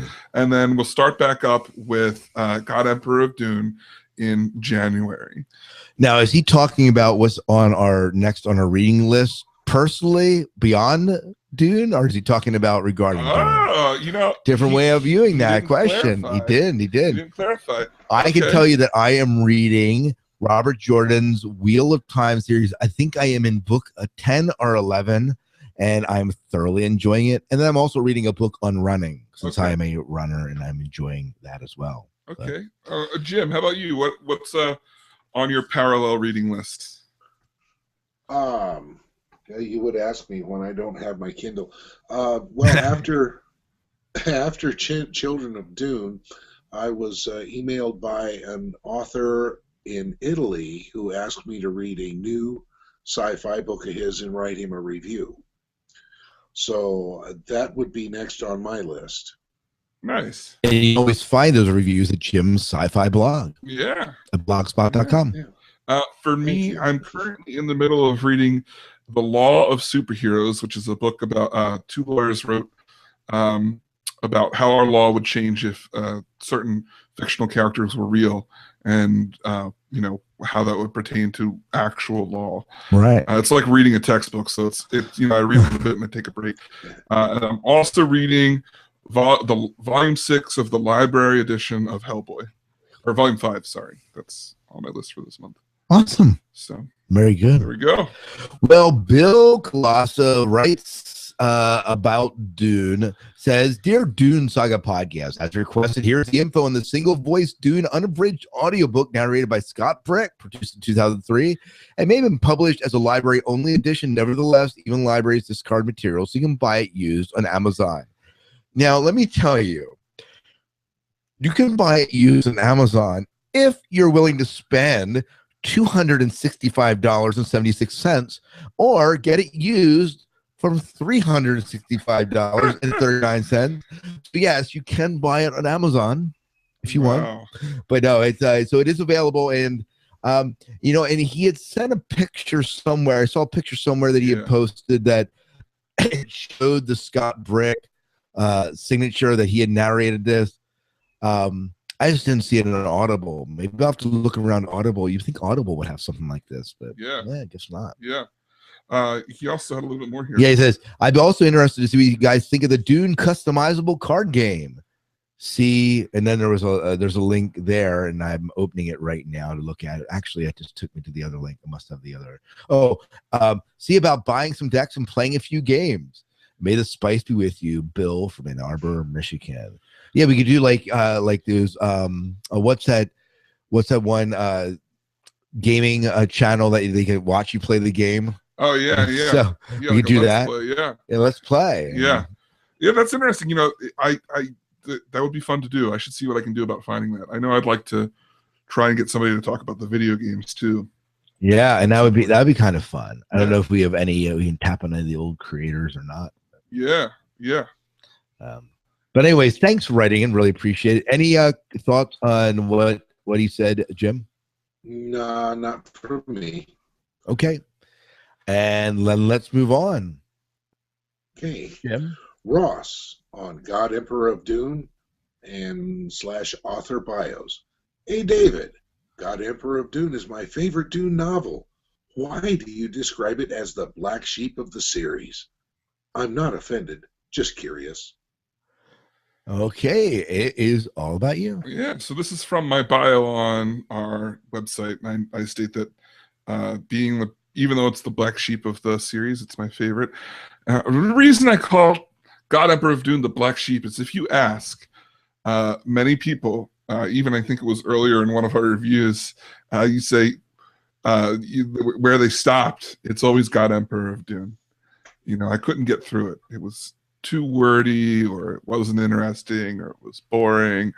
So I call it the black sheep because of all of the Frank Herbert books. I had things to say about Dune Messiah, but generally I haven't heard people stop reading because of Dune Messiah. You know what I mean? They get to God Emperor of Dune, and that's where they make the choice to end their journey with the series. It'll be interesting to see what happens when we get there, what people's opinions are when we read that in 3 months or whatever. But I love that book. So by calling it the black sheep, I am certainly not trying to devaluate it. I'm just trying to be realistic of other people's views. So there you go. There you go. So moving on, Donnie Gilbert on Dune in general. Greetings all. Great podcast. I've enjoyed reading the Dune books along with your podcasts, and I've enjoyed them immensely. I started reading the Dune novels in elementary school, a bit over my head at the time, and I have always kept them in the pantheon of books that I read on a regular basis. I have also read the Brian Herbert and Kevin J. Anderson books and was actually surprised at how much I liked them. Way back when, I was looking around in Walden Books, long out of business right now, and came across this tape of an interview with Frank Herbert and David Lynch discussing the movie, plus Frank's extended commentary of his idea and philosophy regarding the Dune books and his political and personal feelings on life in general. This interview was done at the time he was writing Chapter House Dune. I lost this tape over the years, but since listening to the podcast, remember that it was out there. At last I found it. Highly recommend that you gentlemen listen to this interview with Frank Herbert. I think you will find some of your opinions might be changed by what he has to say, or at least make some more of his ideas more clear to you as you continue this immense project of reading and enjoying these books by all the authors involved. It would also be interesting to hear the opinions of your listeners as they discover this hidden treasure as well. My best to all of you, more at a later time, Donnie Gilbert. And then he links me to the audio of this. I'm going to check that out. And hopefully maybe we can do some sort of something on it. Yeah, I'm sure. Because that sounds pretty interesting. I think it's probably right up Jim's alley. So, I mean, we'll see. I mean, it was probably like a 20 minutes on, what the balisette really looks like. Right, exactly. That's my guess. Yeah. All right, and I believe I have the next one here. So the next one is this. This is from Roland, who's in the chat room, and we're glad that Roland is joined us tonight. By the way, he made the comment that Guy and Bird Dune can't be any worse than Winds of Dune. So, anyways, hi, David, Scott, and Jim. Obviously, this book was a lot like Paul of Dune, and I found it just as disappointing. That's a true feeling, despite what we said earlier. While this book wasn't as confusing as Paul of Dune, I felt its storylines were less important. It answered some questions I had, but not as many as Paul of Dune did, and it felt longer than it needed to be. I don't like how they tried to connect the flashbacks with Jessica telling stories. Clearly, what we read wasn't what Jessica told in her stories, as she wouldn't refer herself in the Tywin tale. It felt like a weak attempt to connect the disjointed chapters. I also don't like how these two books, Winds of Dune and Paul of Dune, have ruined our attempt to read the overall story of Dune chronologically. If I were attempted this again sometime in the future, I would read the flashback chapters of these books where they occur chronological. Therefore, the order would be House Series, chapters 2, 4, and 6 of Paul of Dune, chapter 2 of Winds of Dune, Dune, chapters 1, 3, and 4, and 7 of Paul of Dune, chapter 4, Winds of Dune, Dune Messiah, chapters 1, 3, and 4, Winds of Dune, Children of Dune.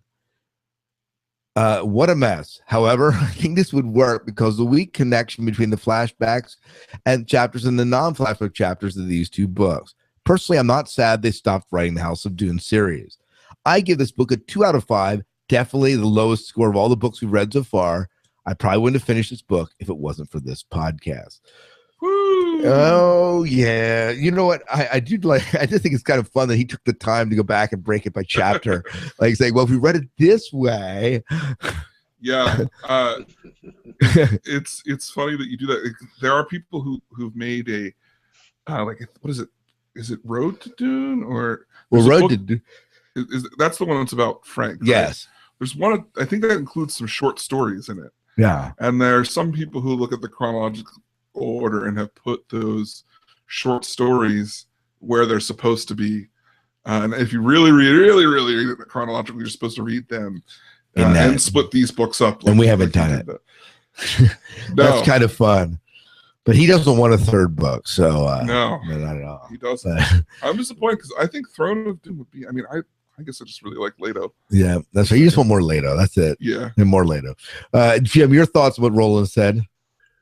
Yeah, that sounds like a tag team match going on in the order he wants to read things. Can you imagine doing that in this podcast? Who gets out with the belt? Who leaves with the belt? The championship belt. Yeah. The guy with the ballast set. Who else? Anyway. Absolutely. That Jim. Yep. You remember what was it? The Billy Gunn, come on. Oh, you didn't know? And he smashed the guitar. I can smash a ballast set. Anyway. I'll bet you can. Oh, let's see. I think, I don't know. I don't mind the flashback thing. I kind of enjoy it, actually. However, in this most recent book we read, The Winds of Dune, I have to agree, it felt awkward. I understand the whole part about, Jessica speaking like, I would never be like, Scott doesn't like this. Scott doesn't like when Jim plays the ballast set. It drives him nuts. I would never, you would never speak of yourself in the third person. And so I understand that part.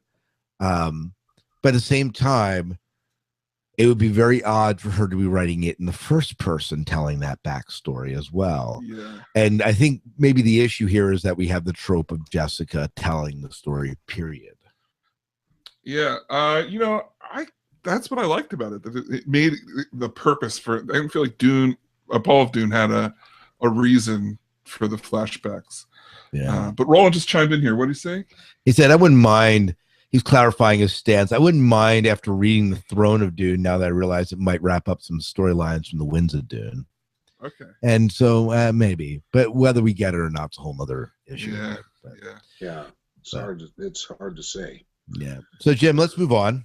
Sure will. Paul Stella on the Dune Saga podcast. Have our brave podcasters thought about tackling another book series after Dune? I think the Dark Tower would be interesting for you three to cast your pods about. Ooh, our Yeah. pods.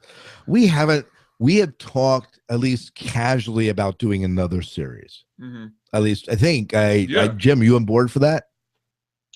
Oh, yes. Yeah, so it's a question of what we haven't really. I mean, we aren't that close to the end here yet. We still have at least another year probably of doing Dune Saga, Yeah. and after that, who knows? Yeah. If we had to choose today, Yeah. what series would you choose, David, without consulting either of us? If I had to say we're going to read this right now, Right. I would probably say the Inheritance series because I really want to read it again. I don't even know what that series is. You know, in the story Aragon, the book Aragon. Oh yeah. It's 4 books. It's called The Inheritance. There's 4 of them, and I really liked it the first time I read it, and I'd like to read it again. Yeah. My fallback would probably be the Sword of Truth series. The Terry Goodkind. Yeah. That would be interesting. Yeah. That would be a long read though. But yeah, I'm kind of curious. To our listeners, what would you want to hear? Would you want to hear like a show that just went through series after series after series, or just like some individual books? Yeah. I mean, yeah, that'd be kind of interesting too. Yeah. So let us know, listeners, on that. Jim, if you had to choose right now, what series would you pick? How I would say 101. Yes, definitely. I would say probably Asimov's Foundation. Hey, I am so with you on that. That was mine. Really? Yeah, let's start back at Caves of Steel. Start back at iRobot when you first encounter the robots, and then go to Caves of Steel and take it all back into the all 20 books in the series. That could be awesome. Yeah. I haven't read it. I have one thing that I would look forward to over here. What was that, Jim? The one thing I would look forward to, though, if we continued this endeavor, would be to be looking at something I've never seen before. Okay. Yeah, that would be kind of fun. So we'd have to pick a series that we haven't read, but maybe are somewhat familiar with. Yeah. Yeah, that's why I'm enjoying so much reading what we are reading now, the Herbert Anderson books. Yeah. Well, it's something for future discussion. We've got a year to figure it out. Or we could read through, the Terry Brooks saga. Yeah. Of the Sword of Shannara, the entire 20, 30 books that are in it. Well, Roland just said in the chat he wishes that we could just read Winds of Dune over and over and over. Yeah, again. yeah. In fact, he said Sword of Truth series. Let's do that. He's a big fan of Sword of Truth. Yeah. Not so much. No. Not so much. Anyways, Dark Towers would be interesting too. I've never read any of them. Yeah, I haven't read it either. So. I read them all. It's awesome. Oh, okay. Yes. And if we do that, we have to get Wayne Henderson in on this too. Okay. All right. He is a huge Dark Tower fan. Yeah. All right. Well, and John Towers, talking about Towers, Dune Messiah says, guys, I think Paul let Mohiam land on Dune so Stilgar would sort of defy him and kill her. Thoughts? So he intentionally allowed her to land, knowing somehow the Stilgar would take care of her. He forced her to land. I mean, he brought her to the planet. That could be because he did say that Stilgar, you're going to have to turn against me at some point. Didn't he tell him that? So are you suggesting, David, that he planted the idea in Stilgar to do this? I don't think he planted the idea. I think he, in a way, was warning him of the fact and kind of giving him permission to do it, because he didn't actually kill her until Alia ordered the death of her, which was against Paul's wishes that she would stay alive. And so Alia ordered it, but it was against what Paul had said, and he chose to do it knowing that it was against what Paul wanted. Do you think Paul saw that in his prescient vision? Yeah, either that or he just knew that Stilgar at some point would do that. Was going to have to break his following. Jim? It's a plausible theory. Yeah, it is. It's interesting. John, thank you for kind of making us think here a little bit. Jim, you want to read Alex Blackburn? Okay. He says on the Dune Saga podcast, been through a desert on a worm with been through a desert on a worm with no name. It felt good to at last get a new cast. What took so long? Well, generally our schedule is about a month between record times for reading. And we do that and we record live. So you're welcome to join us there. And then it's usually within a week that we then get the show released on iTunes for the public. So if you're listening through iTunes, it's about a month to month for book reviews. And sometimes when that's delayed a little bit, it's because Brighton Dune of 10 takes a lot of effort. Yeah.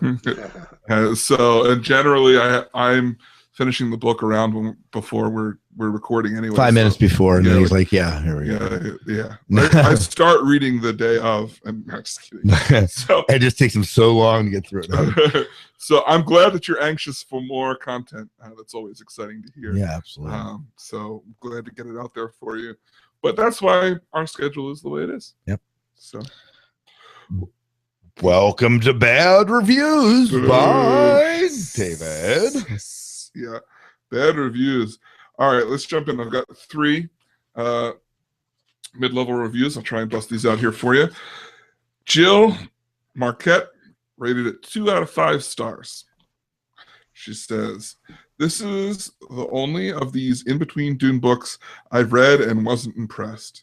If the authors couldn't wrest any actual story out of this time period, then they should have left they should have left it as what it was. Interesting backstory. The story arc felt weak, the ending bland, and I'm still trying to figure out who the antagonist was. The array of characters presented a lot of old friends, but nobody had anything interesting to say. I like these authors and what they've done in other books, but this book just felt like a money grab by people running out of ideas." More constructive criticism. It is. You know, and I want to actually talk a little bit about what she said. The idea of there being no prominent antagonist, I kind of agree with. Yeah. But maybe you can even argue that Paul himself, because he puts Bronzo up to what he's doing, is his own antagonist here. Yeah. I mean, there are obviously the sisterhood, the Bene Gesserits. They're kind of antagonistic at one point. You have Saddam at one point, but they're not real big central antagonists. You know, Aliyah's maybe has her own. It's kind of her own antagonist. I mean, so we have some of that. I view it as Ali as the antagonist, and then whenever you're dealing with Alia's story, Bronzo's the antagonist. So it depends. It just pretends what perspective you're dealing with at a specific time. So they're just all antagonizing each other. Yeah, they are. Yeah. And I guess maybe that makes it complex, and maybe that's what they're not liking here. I don't know. The story arc feeling weak. I mean, David, you and I loved this novel. Jim, not so much. Roland really didn't like this at all. I mean, I understand that this book isn't connecting with everyone. Right. I get that the storyline being weak thing, because not like a whole ton happens. To me, it wasn't about any type of end goal in this book. It was about discovering these missing pieces. Right. So that's why I enjoyed it. Yeah. But I agree. I mean, there isn't much story here. Yeah. I mean, if that's what makes a good book for you, then yeah, you're not going to like it. Yeah. So this next review is by Jim Arrowwood. Yeah. No, I'm just kidding. Jim Arrowwood. No, but they did rate it 2 out of 5 stars. Jim, the guy's name is Jim, says, I guess I'm not a fan of books that tell stories between books. To put it another way, the book read like a big flashback, and I've never been a fan of the retcon flashbacks. Perhaps I might have liked it more. I doubt it, because I'm not exactly sure the familiar characters behaved in the way they should. But we liked it when we read it in order. That's true. But I don't have anything to say about that one. You know, there's a reason why I hadn't read this book before. and it was or Paul of Dune, and it's because they came in between books. And my view was, if I'm going to read these two books, I kind of want to read the book that comes before it first, so that I remember what's going on with these characters, and then I read it, and then I can read the next book and kind of see them grow more. So I agree. I wouldn't have. I mean, I had these sitting on my shelves, and I hadn't read them for the exact reason that he said he didn't enjoy them. And we have one more by Casey. Yep. Casey rated it 1 of 5 stars. I think this marks the point of time when I'm officially done with the Dune series. I read the majority of the prequels and in-between sequels, and I felt rather tortured by The Winds of Dune. At least in the early prequels, there was room to be creative, but that's impossible for a book which already has multiple sequels after it. All the characters are weak, characters of their former selves. Jessica and Alia are barely recognizable. All wisdom and cunning has flown out the window. Jessica's turmoils in this book are laughable. Everything is so simple and sort of logic cunning.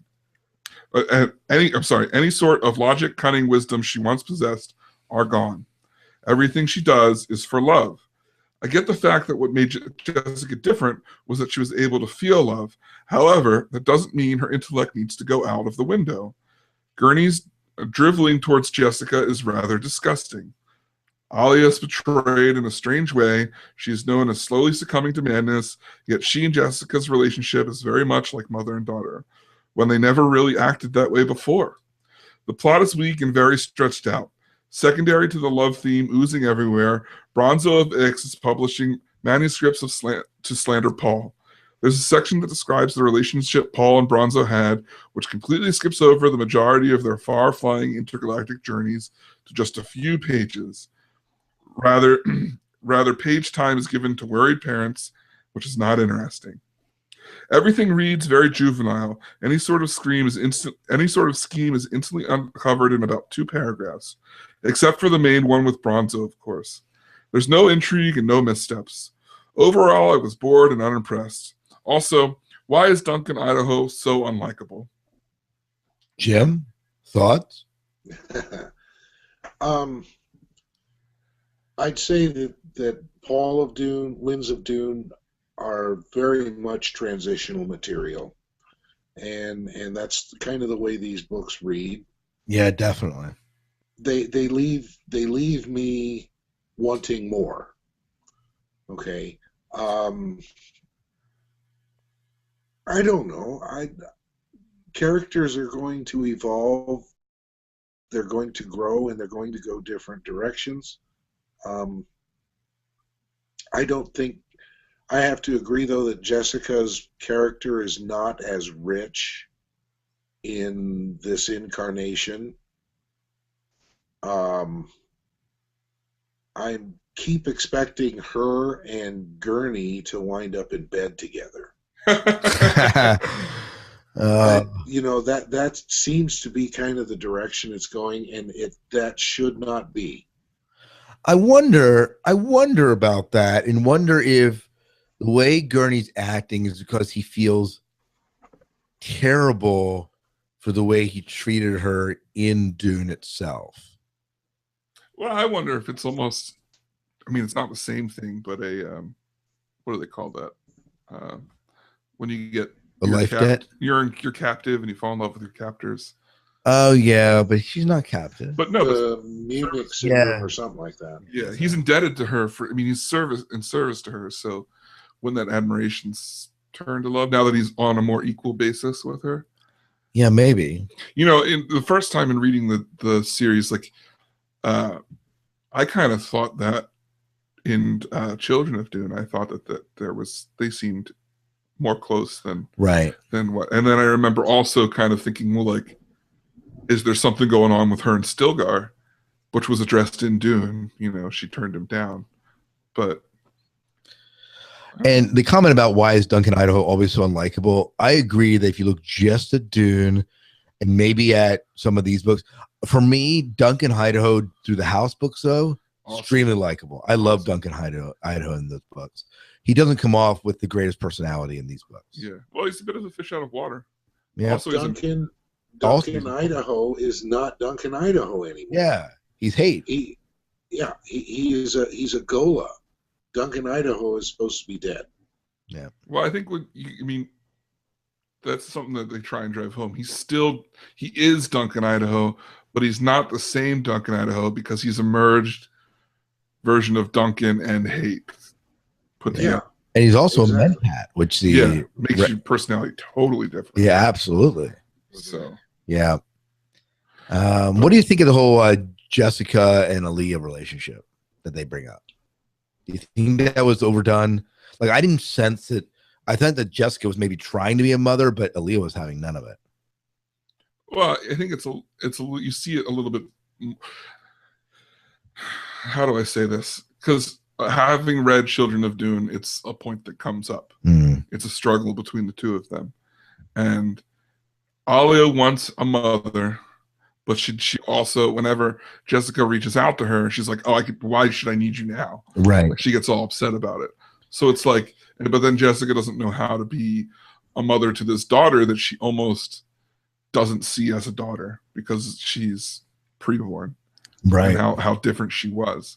You know, she never had that mother-daughter connection because right off the bat, this kid's talking like a full-grown adult.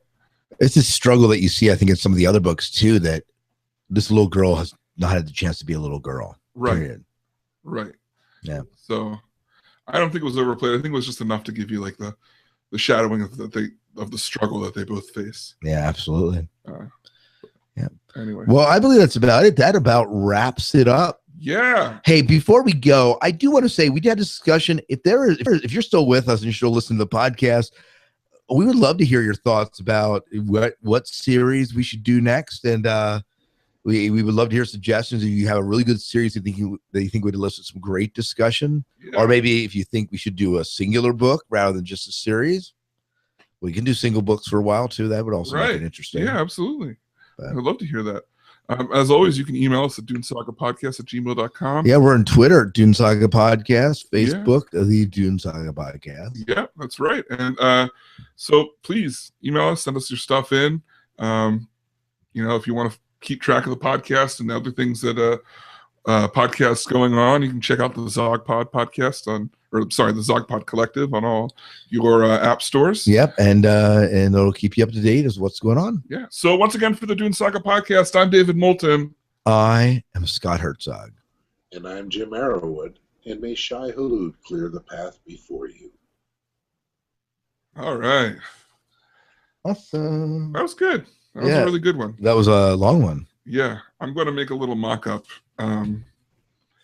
of the cover of the book with reviews.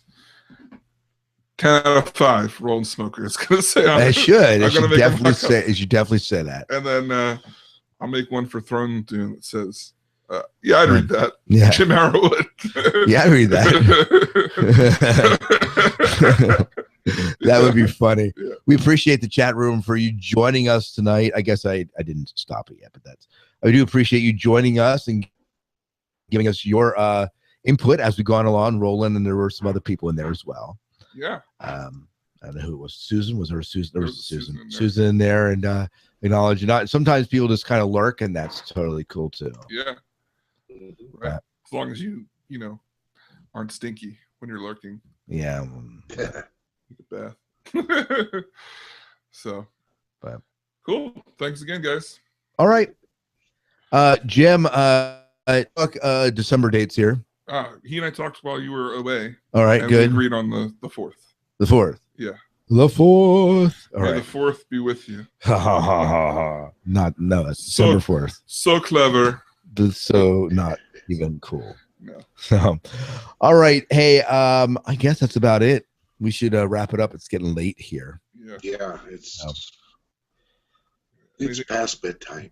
I think we're good. It's good chatting with you again, Jim. Yep, always good. All right. All right. Take See care. ya.